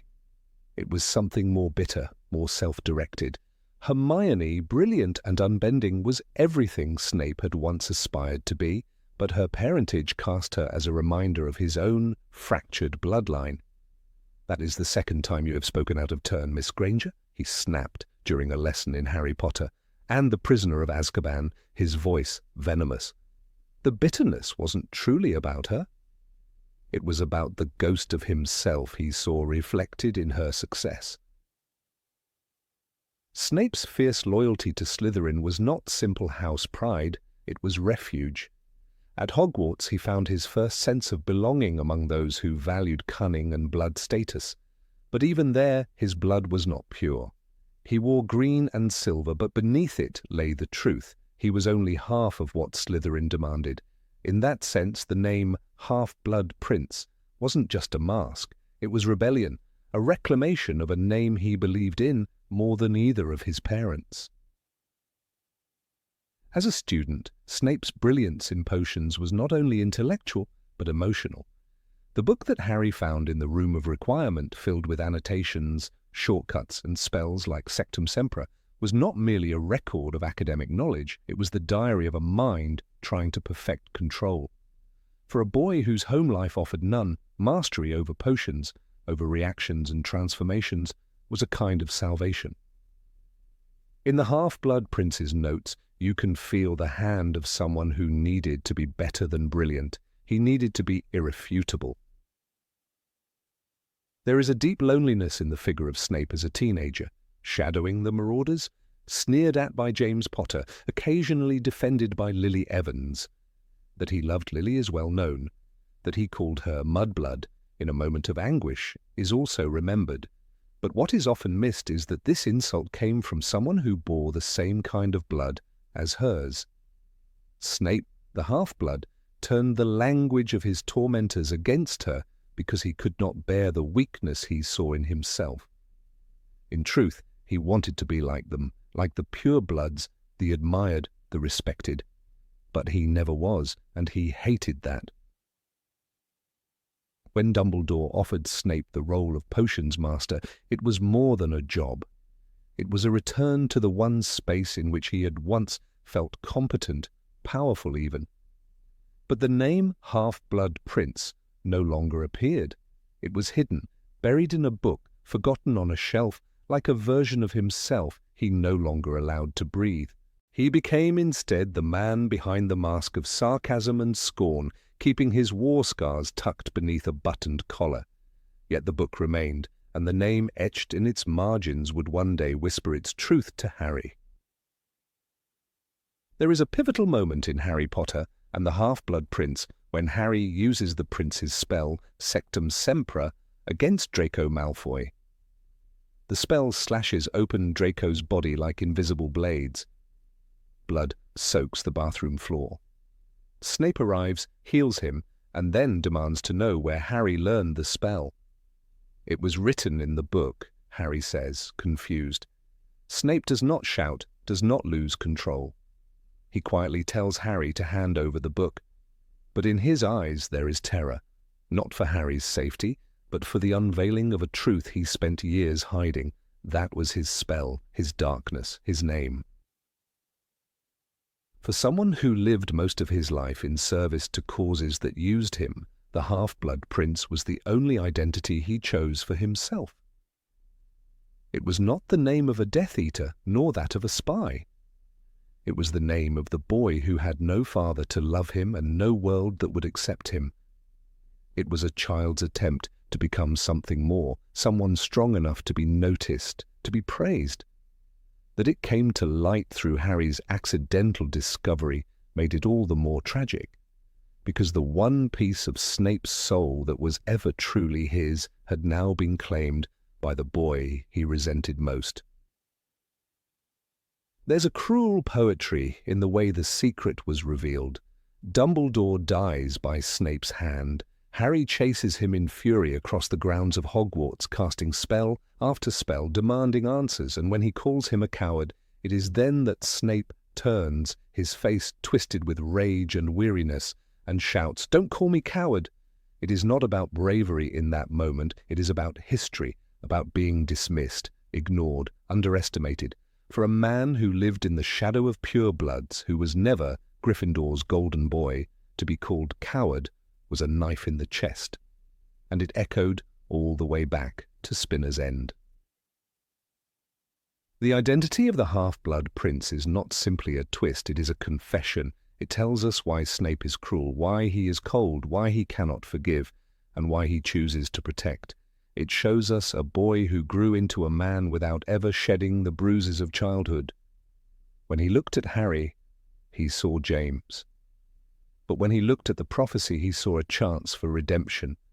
He was always in between loyalty and guilt, between love and bitterness, between the light and the dark. And being a half-blood was the symbol of that in-betweenness. "I have spied for you and lied for you," he tells Dumbledore in The Half-Blood Prince. "Put myself in mortal danger for you. Everything was supposed to keep Lily Potter's son safe."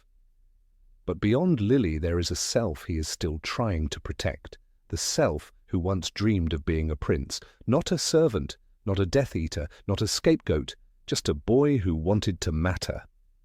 That Snape's story ends with a tear and a memory is fitting, because the half-blood prince never got his throne, only a footnote in Harry's story, and a misunderstood truth in the readers' minds.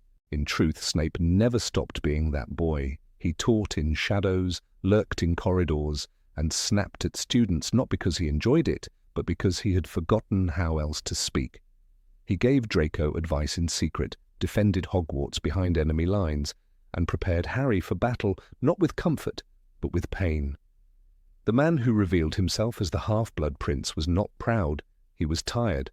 Tired of being misunderstood, of carrying burdens that weren't his, of never being seen as enough. The tragedy is that the title of Half-Blood Prince was never treated with the reverence it deserved. To Harry, it was a disappointment. To others, it was meaningless, but to Snape, it was everything. It was the only moment in the entire series when he allowed someone to see who he once was. "You dare use my own spells against me?" he says to Harry in their final duel. "Yes, I am the Half-Blood Prince." It is not a boast. It is a wound, an identity reclaimed only at the very end before being swallowed again by war and death. Even in death, the Half-Blood Prince remains an enigma. Harry later names his son Albus Severus, claiming that Snape was the bravest man I ever knew. But that bravery came at the cost of a soul divided, a man who could never fully belong to any one side. His father's blood made him a Muggle's son, his mother's blood gave him magic, and between the two he carved out a name that defied both, Prince, not in title but in purpose, a boy of broken roots who chose to rise anyway. The legacy of the Half-Blood Prince is not in a spellbook nor in a war won. It is in the quiet truth that sometimes greatness hides in those we misunderstand the most. That identity is forged not by birth but by choice, and that even a boy from Spinner's End can write his name into history, not in golden letters but in ink, in tears, in sacrifice. And yet to this day the twist remains overshadowed by other reveals in the series: Dumbledore's death, Voldemort's past, the Hallows. But the revelation of the Half-Blood Prince is the most human twist of them all, because it doesn't change the fate of the world, it changes how we see a man, and in doing so it changes everything. Number 22, Voldemort cannot love.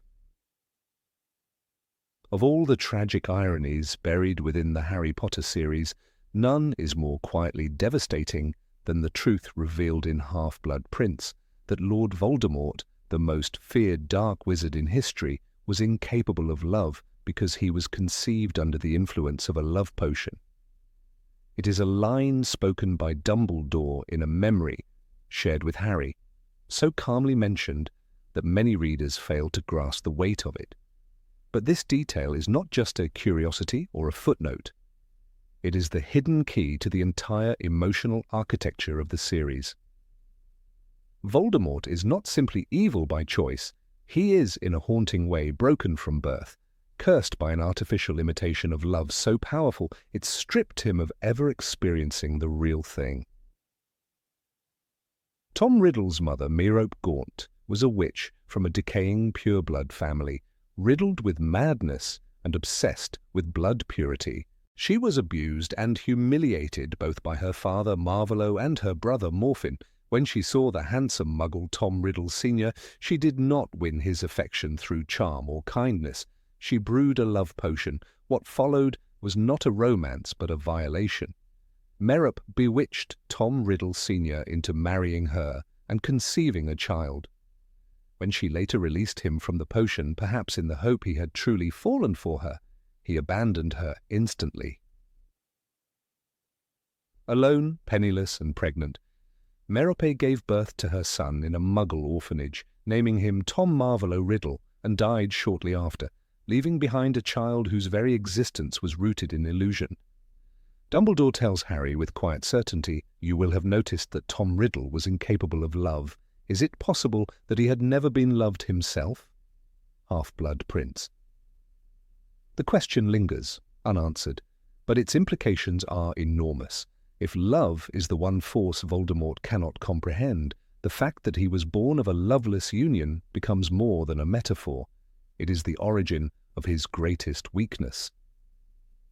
Where Harry's life is shaped by sacrificial love, Lily's death, the protection of his friends, his own willingness to die, Voldemort's is shaped by its absence. Consider how Voldemort, even as a boy at Hogwarts, manipulates, frightens, and dominates others. He collects followers not by earning loyalty, but through intimidation and charm. He does not build friendships, he gathers tools. Slughorn remembers the young Tom Riddle as charming, yes indeed, a good student too, though not exceptional. But even then Dumbledore saw the coldness behind the mask. There is no denying that he was disturbing.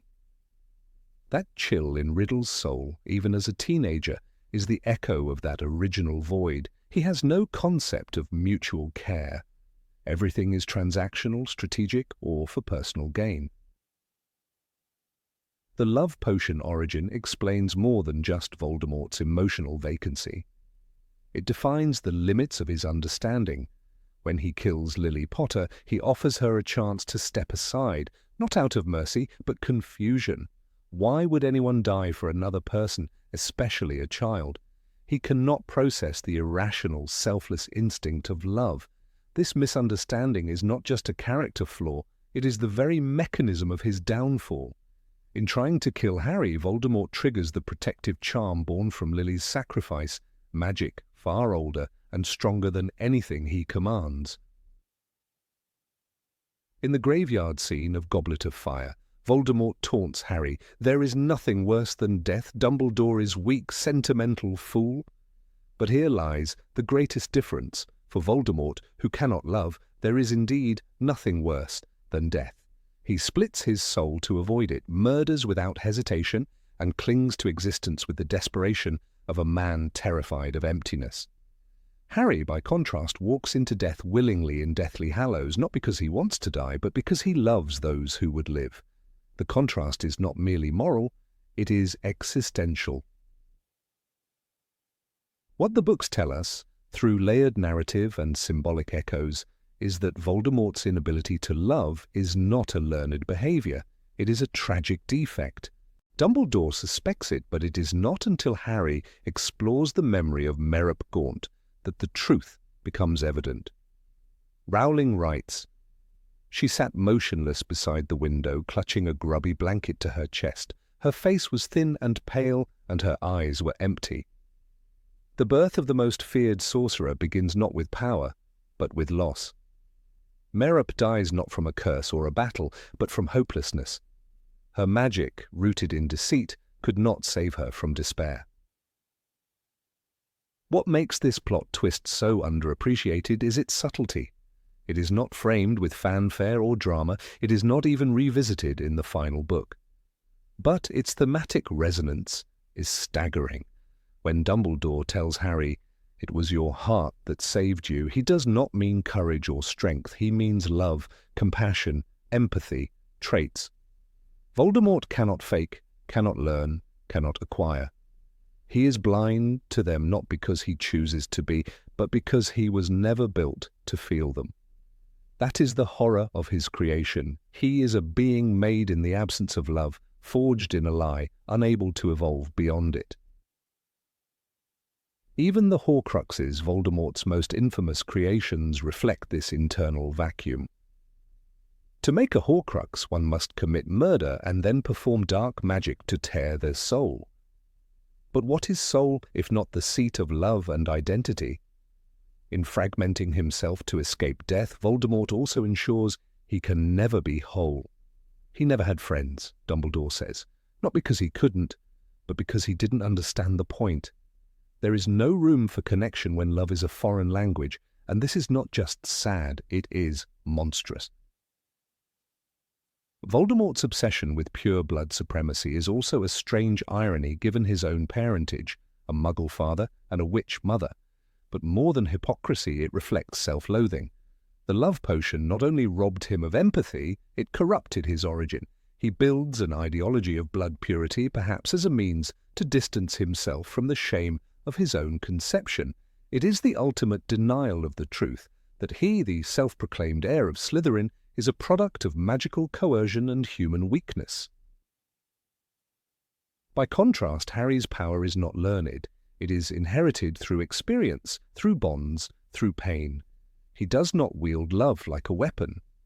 He survives because it surrounds him. Sirius, Remus, Hermione, Ron, even Dobby, their sacrifices give Harry something Voldemort can never buy: humanity. In Order of the Phoenix, Dumbledore says, "It was foolish to come here tonight, Tom. The Aurors are on their way." But more importantly, Harry adds in Deathly Hallows, "You're the one who is weak. You'll never know love or friendship. And I feel sorry for you." This is not bravado. It is the clearest diagnosis of Voldemort's condition. The lack of love does not make Voldemort pitiable in a redemptive sense. He is still a murderer, still a tyrant, but it reframes him as a figure of tragedy. His very nature was manipulated before birth. His downfall was written into his soul. Every time he acts, he affirms his defect, mocking Lily's sacrifice, failing to understand Harry's loyalty, destroying what he cannot control. He builds power with fear, never trust, and so it collapses. Even Snape, whose coldness rivals Voldemort's, finds within himself the capacity to love. His feelings for Lily, flawed and obsessive as they may be, give him purpose and redemption. Snape, born from pain, still manages to make choices rooted in emotion. Voldemort, born from magic without meaning, cannot do the same. In this way, the series tells us that love is not just protection, it is the only source of true freedom. And Voldemort, who believes himself invincible, is actually imprisoned by his own emptiness.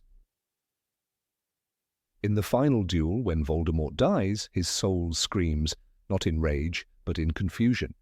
For all his intelligence, power, and strategy, he still cannot understand why the boy he tried to kill lived. Is this love? He might ask if he could recognize it. But he cannot. And that is his curse. Dumbledore says, "Do not pity the dead, Harry, pity the living, and above all, those who live without love." In that moment, it is clear who the most cursed character truly is. The twist that Voldemort cannot love is not simply tragic. It is the most frightening kind of horror. It is a story of what happens when magic replaces morality, when deception conceives a life, and when a child is born not from union, but from enslavement. It is not just that Voldemort is incapable of love. It is that love never had a chance to find him.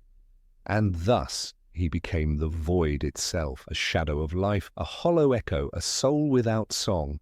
Number 23. A Dudley thanks Harry. Of all the transformations that occurred over the course of the Harry Potter saga, perhaps one of the most unexpected and quietly powerful was that of Dudley Dursley. This shift, tucked away in the pages of Harry Potter and the Deathly Hallows, is often overlooked, though it is as emotionally resonant as any spell, duel, or prophecy.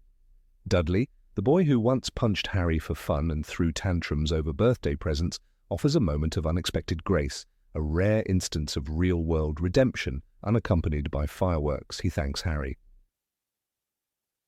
In the early chapters of Deathly Hallows, the Dursleys are preparing to flee Privet Drive under the protection of the Order of the Phoenix. The threat of Voldemort's regime is no longer abstract, it's personal, and even Vernon Dursley can no longer deny the power of the world he has mocked for years. But among all the tension and awkward packing, it is Dudley who delivers a moment of astonishing humanity. As the family says goodbye, Dudley, of all people, steps forward, looks Harry in the eye, and extends his hand. He utters a simple but profound statement: "I don't think you're a waste of space." For a boy raised in a household where contempt for Harry was as natural as breathing, those few words carry the weight of years. The Dursleys had spent nearly a decade ensuring Harry felt like an unwanted guest in his own home. Dudley was their golden boy, lavished with presents, affection, and excuses. Harry, in contrast, was locked in cupboards, blamed for accidents, and punished for existing. Dudley, shaped by his parents' cruelty and ignorance, became a mirror of their worst qualities. He bullied Harry not just because he enjoyed it, but because it reinforced the only world he knew, one where magic was freakish and Harry was to be shunned. Yet even in Order of the Phoenix, a seed of change is planted. The incident with the Dementors, in which Harry saves Dudley's soul, becomes a pivotal turning point. Though Dudley cannot articulate what he saw, his own worst fears brought to life, it shakes him. He cannot deny that Harry, the cousin he mocked, saved his life. It is not instantaneous, but from that moment something within Dudley begins to shift. He stops taunting Harry. He treats him, if not warmly, then with an unusual kind of neutrality. The silence between them becomes less hostile, more curious. Dudley's thank you, then, is not just a farewell. It is the culmination of a silent arc of growth, humility, and the subtle but powerful realization that the world is not as black and white as he was taught. The scene is quick, barely a page, but the emotional payoff is enormous. It is one of those rolling moments where restraint is more moving than melodrama. Dudley doesn't sob, he doesn't apologize for every misdeed, but the words he offers are genuine. "Blimey, Dudley," Hestia Jones says, clearly shocked. "Did the boy just say thank you?" He did, and more than that, he acknowledged Harry's worth. It is no accident that Rowling chose this moment for such a shift. At the start of Deathly Hallows, the wizarding world is bracing for war. Darkness has seeped into every corner, trust is fractured, danger is imminent, and the idea of heroism is evolving. In this atmosphere of uncertainty, Dudley's gesture stands as a testament to the possibility of small redemptions. He has no magic. He will never be a part of the larger battle. But in this quiet corner of the story, he fights his own private war against ignorance, fear, and the legacy of his upbringing. And he wins. There's an honesty in Dudley's change that makes it feel particularly significant. He doesn't become a radically different person overnight. He doesn't join Dumbledore's army or write Harry letters of support. But he moves, however awkwardly, from disdain to respect. He may never fully understand Harry's world, but he no longer rejects it. He reaches out, uncertain but sincere. The awkward handshake he offers becomes one of the most symbolic gestures in the series, not of truce, but of awakening. Throughout the books, Rowling often returns to the theme that love and understanding can bloom in the most barren of places. With Dudley, this is perhaps tested more than anywhere else. He was not under a curse. He was not manipulated by dark forces. His cruelty came from nurture, not nature. And so his change means more. It is a conscious act of courage, a decision to see his cousin not as the boy in the cupboard, but as a human being, someone worth thanking.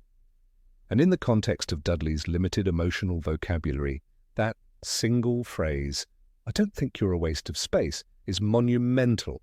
Consider how far Dudley has come from the boy who once jeered at Harry's nightmares, who broke Harry's possessions, who was perfectly content to watch his cousins suffer for entertainment.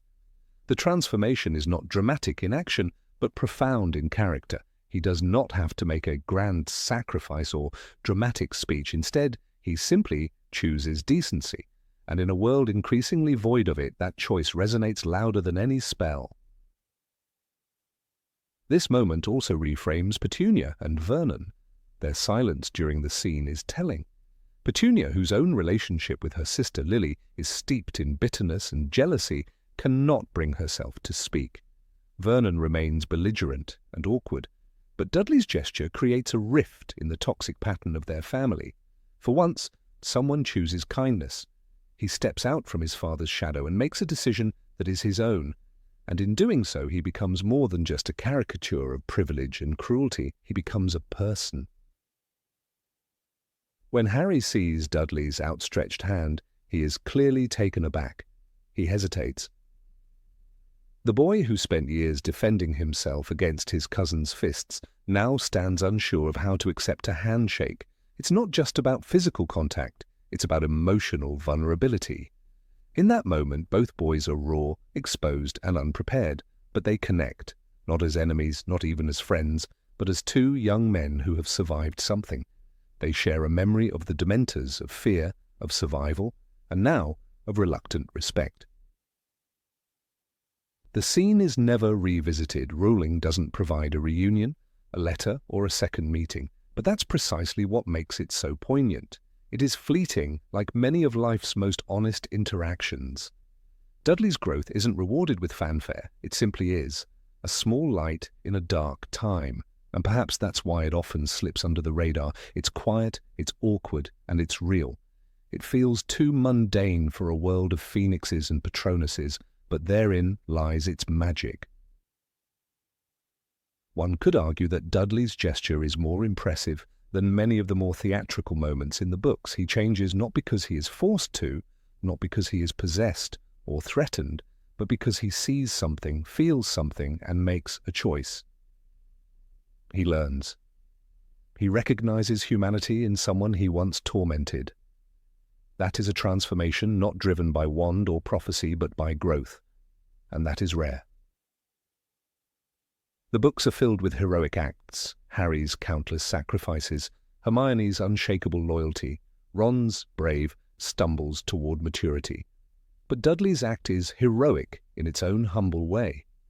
It is the heroism of admitting you were wrong, of unlearning hate, of taking a step outside the circle drawn by others. It is a boy looking at another boy and, for the first time, truly seeing him. It is also worth noting that Harry accepts it. He doesn't reject the handshake, doesn't laugh or scoff. He hesitates, sure, but he understands what it means, and in doing so he grants Dudley the grace of forgiveness. It is a beautiful, mutual act of silent reconciliation. In a book where so many relationships are shattered by war, this one is gently mended. Not perfectly, but enough. The contrast between Dudley's gesture and Petunia's silence is striking.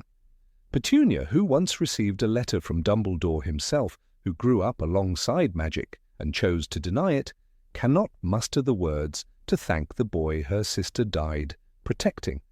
But Dudley, who never truly knew Lily, who was never touched by magic, finds the strength to express gratitude. This reversal is subtle but powerful. It is Dudley, not Petunia, who honors the connection to Lily Potter through Harry. The moment serves as a reminder that not all growth is loud. Sometimes it's quiet, almost invisible. Sometimes the most significant character arcs are written in single sentences rather than entire chapters. Rowling understood this and she embedded it carefully. She didn't need Dudley to become a different person, only a better one. And she let him do so in a way that was believable, restrained, and deeply moving. Years later, Rowling would mention in interviews that Harry and Dudley maintained a distant but civil relationship. They sent each other Christmas cards, Their children would play together occasionally. This detail, though external to the main series, validates the emotional truth of that handshake. It wasn't a fluke. It was the beginning of something small but enduring. Not friendship, perhaps, but recognition. And sometimes that's enough. In a world of chosen ones and dark lords, of giants and goblins and dragons, this small human moment stands out. Dudley Dursley, the spoiled, fearful, cruel boy of number 4, Privet Drive, finds within himself the ability to say, "Thank you." He becomes, if only for a moment, a beacon of the change we hope for in others and in ourselves. Number 24, Aberforth, secretly aided the Order. In the heart of Hogsmeade, nestled between crooked rooftops and snow-dusted chimneys, stood a pub that many students from Hogwarts were told to avoid. The hogshead was dim, musty, and carried the distinct scent of goats and spilled ale. Few paid much attention to its owner, a brooding, sharp-eyed man with a long grey beard and a permanent scowl. Aberforth Dumbledore was regarded as a recluse, a barkeep, a man who seemed uninterested in the world beyond his dirty windows, but in the final year of the Second Wizarding War, the veil was lifted, revealing a character far more complex than readers had expected. Aberforth was the younger brother of Albus Dumbledore, and his life had been marked by grief, anger, and a deep sense of betrayal. He had never fully forgiven Albus for the tragic death of their sister Ariana, a loss that tore the Dumbledore family apart. His resentment festered over the decades, yet it did not stop him from quietly aligning himself with the cause his brother once led. The revelation in Deathly Hallows that Aberforth had been secretly helping the Order of the Phoenix was a plot twist laced with emotion, irony, and understated heroism. It did not come with dramatic music or thunderclaps. It was quiet, like the man himself. But it was powerful. Throughout most of the series, Aberforth had remained on the fringes. He made a brief appearance at the end of Order of the Phoenix, arriving unexpectedly during the battle at the Department of Mysteries. But his presence was barely acknowledged, and the books left his character shrouded in mystery.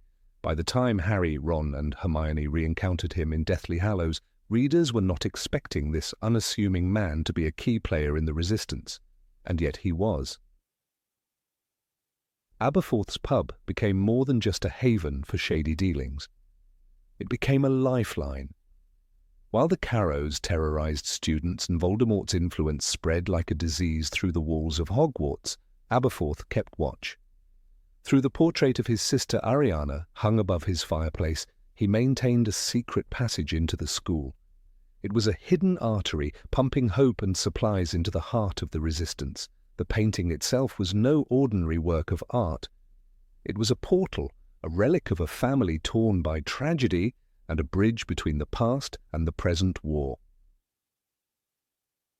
When Harry and his friends apparated into Hogsmeade and triggered the caterwauling charm, it was Aberforth who saved them from the Death Eaters.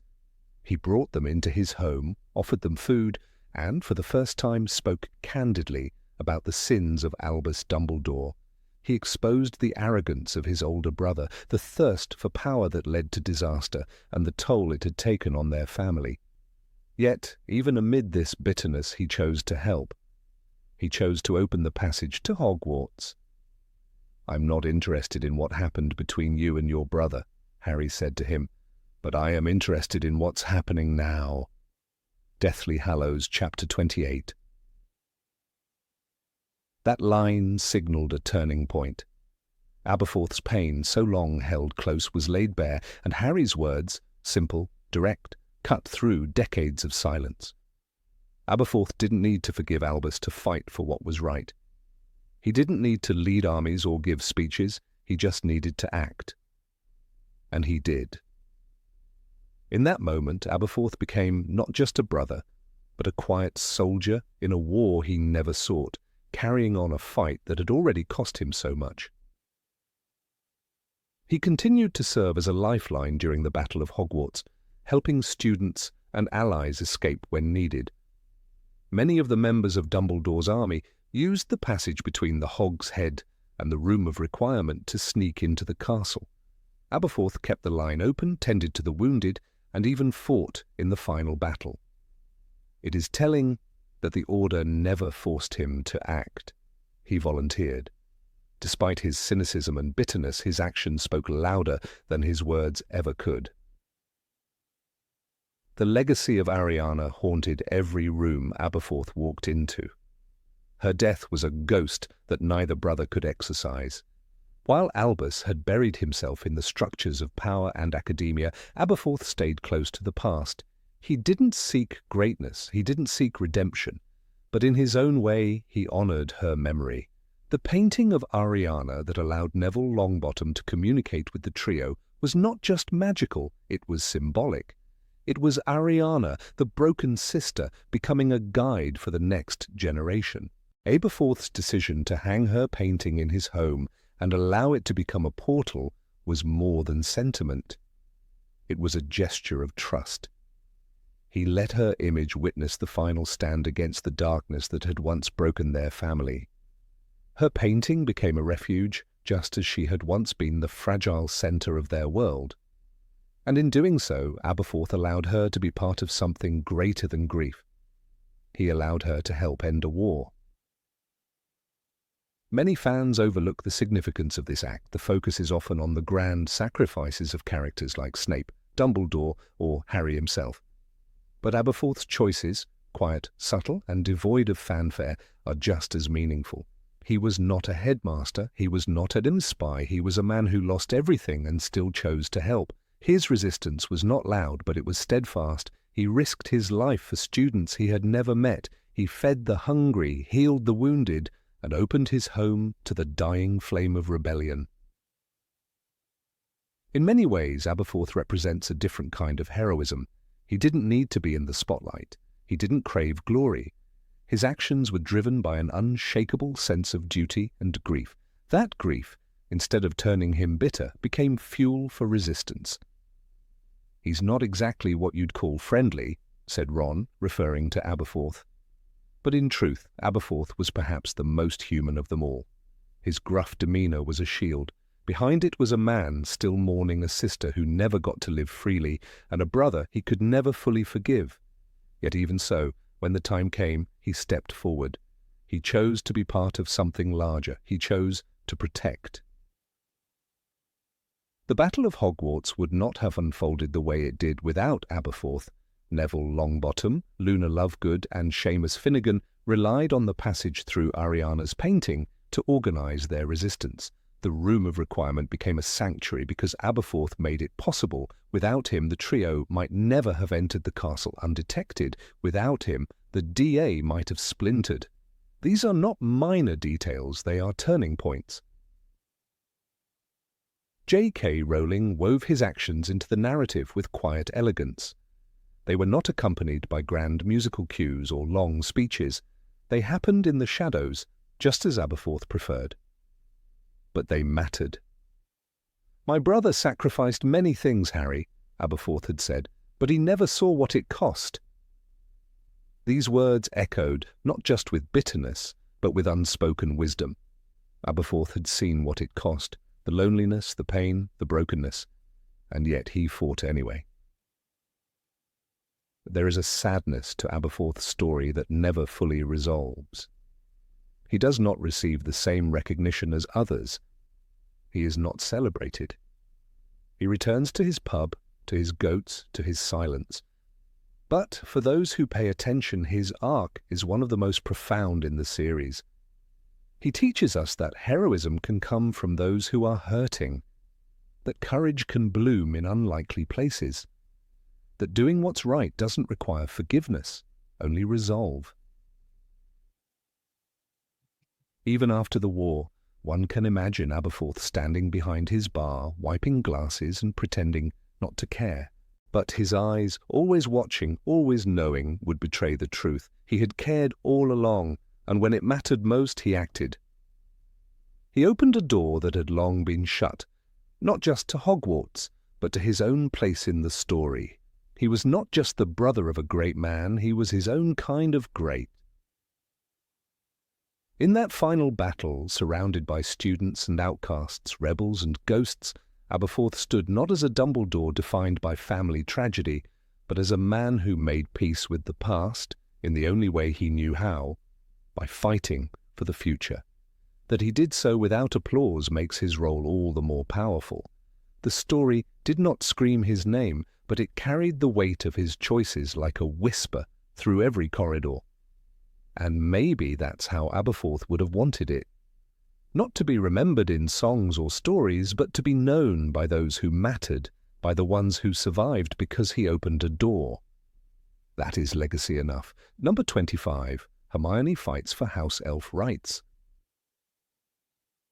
Of all the moments in Goblet of Fire, amidst dragons, mermaids, and graveyard resurrections, one of the quietest scenes carries one of the boldest acts of resistance. In a world distracted by spectacle, Hermione Granger does something few others even consider. She challenges systemic injustice. She founds the Society for the Promotion of Elfish Welfare, SPEW. This act, so often mocked, or dismissed even by readers, reflects one of the most courageous and insightful choices in the series. It was not the kind of magic that could be performed with a wand, but the kind that changes hearts.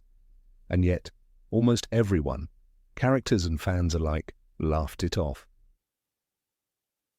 Hermione first introduces her initiative after witnessing the cruelty of Mr. Crouch dismissing his house elf, Winky, after the Quidditch World Cup disaster.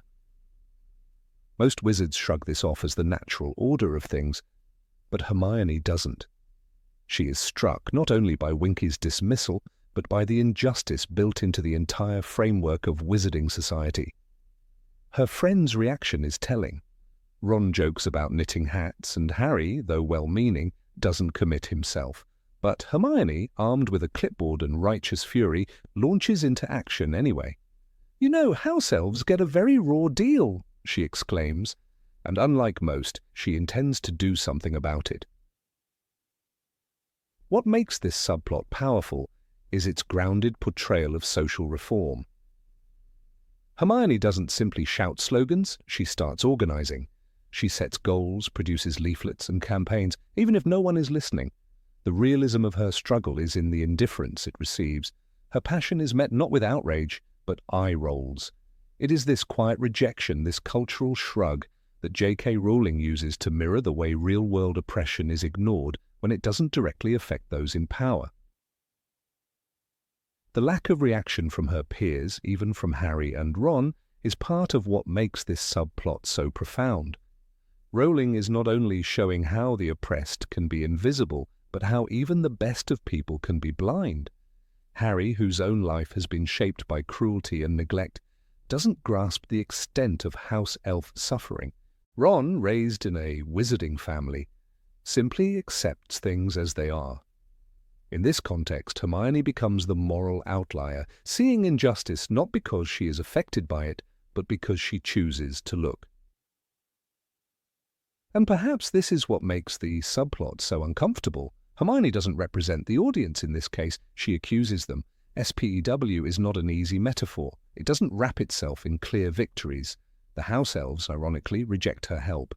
They love serving. They reject freedom. They refuse wages, and Hermione's efforts appear fruitless. Yet this is precisely where the storyline gains strength. It speaks to the reality that not all good efforts are immediately rewarded, that social change often begins with being laughed at. Consider the moment in the kitchens of Hogwarts when Hermione, Harry and Ron visit and meet Dobby again. Dobby is ecstatic with his life at Hogwarts, thrilled to receive a small wage and a day off. Most elves, however, recoil at Hermione's questions, scurrying away from the idea of freedom.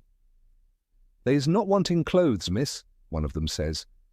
Their fear is real. They have been conditioned to see freedom not as salvation but as shame. This world is not ready to change, and yet Hermione persists.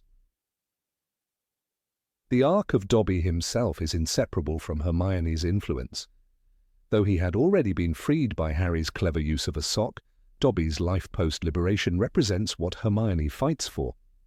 At Hogwarts, he works by choice. His loyalty is freely given. He is no longer a slave but a servant by consent. This distinction, subtle and significant, echoes the core values of SPEW. Dobby's pride in his clothes, his work, and even his mismatched socks is a direct contrast to the self-loathing internalized by Winky. Freedom, when chosen, begins to change identity. Winky, dismissed from service and taken in at Hogwarts, is perhaps the saddest counterpoint. She drinks butterbeer excessively, sinking into despair. Hermione's attempts to help her are met with resistance. Winky clings to her old master, defending his name and his cruelty. This tragedy underscores the depth of house elf enslavement. It is not merely physical, but psychological. They are raised to believe that obedience is virtue, that pain is loyalty. And in fighting this, Hermione isn't just battling tradition, she's battling a cultural brainwashing centuries deep. What's more remarkable is that Hermione doesn't give up.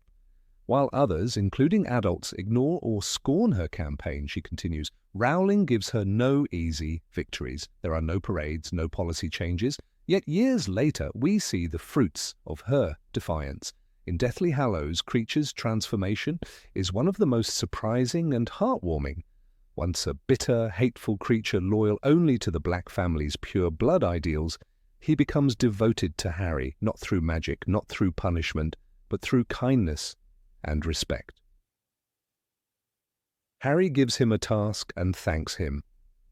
He treats Kreacher not as property, but as an equal. And the change is immediate. Kreacher was deeply touched, Harry could tell. The book reads, he cooks, he organizes, he leads the house elves into battle. It is a turning point that began years earlier with Hermione's unpopular activism. Kreacher's evolution is not just a result of Harry's actions, it is the delayed payoff of Hermione's persistence. This change is also political. By the time Hermione enters adulthood, she continues to champion these rights. Rowling revealed outside the books that Hermione eventually works in the Department for the Regulation and Control of Magical Creatures and brings major reform to elf legislation.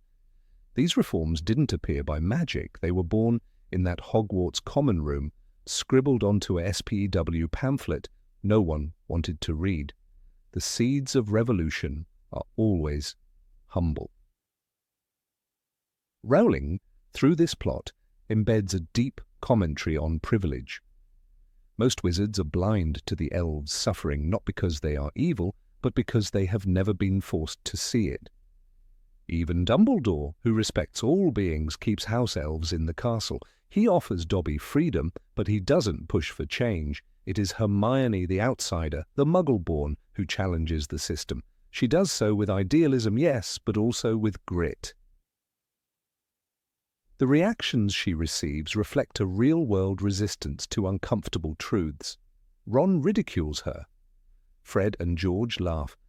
The books themselves seem to push her activism to the background, often interrupting her SPW updates with Quidditch commentary or Yule Ball drama. But these narrative choices mirror how societies push away inconvenient causes. The author isn't minimizing Hermione, she's reflecting how hard it is to make people care about injustice when it's not dramatic, when it doesn't explode with fireworks. The true brilliance of this subplot is how it forces readers to examine their own reactions. Why do so many skip these pages? Why is Hermione's campaign the butt of jokes, even among fans? Perhaps because it hits too close, because it feels awkward, because it's easier to cheer for dragons than for dignity. And yet isn't that what the wizarding world is meant to symbolize, a place where every creature matters?